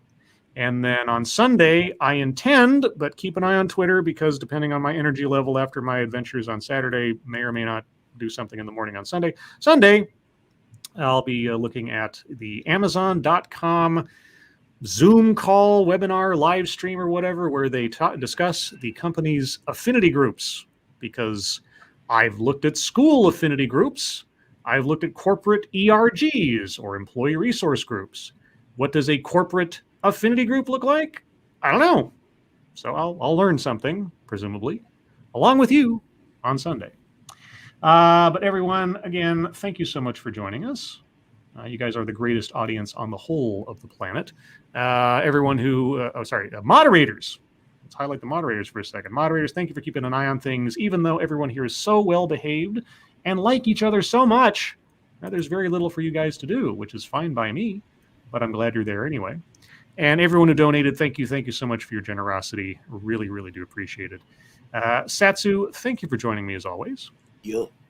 Michelle, thank you for taking time out from being sick to hang out with us for a bit. Well, thank you for having me. Always a pleasure to have you on the show.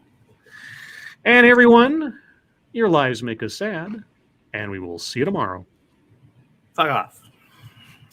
And take out my copy of Screw the Roses, Send Me the Thorns, the romance and sexual sorcery of sadomasochism. And today's secret word is cat heart. Nani? Or cathart. C-A-T-H-A-R-T. Since I can't really cut loose and cathart in tops. Okay, it's catharsis. It's referencing catharsis. Okay. I just want to make sure I got my context clues correct there because that sounds a little gruesome. Depending I on missed how that chapter. Yeah, so cathart in top space without losing control and doing harm. Trying to top when I've got all that negative energy running feels a lot like driving with one foot on the brake and the other on the accelerator. Well, I just pictured a cat being fatality, so Oh. there you go.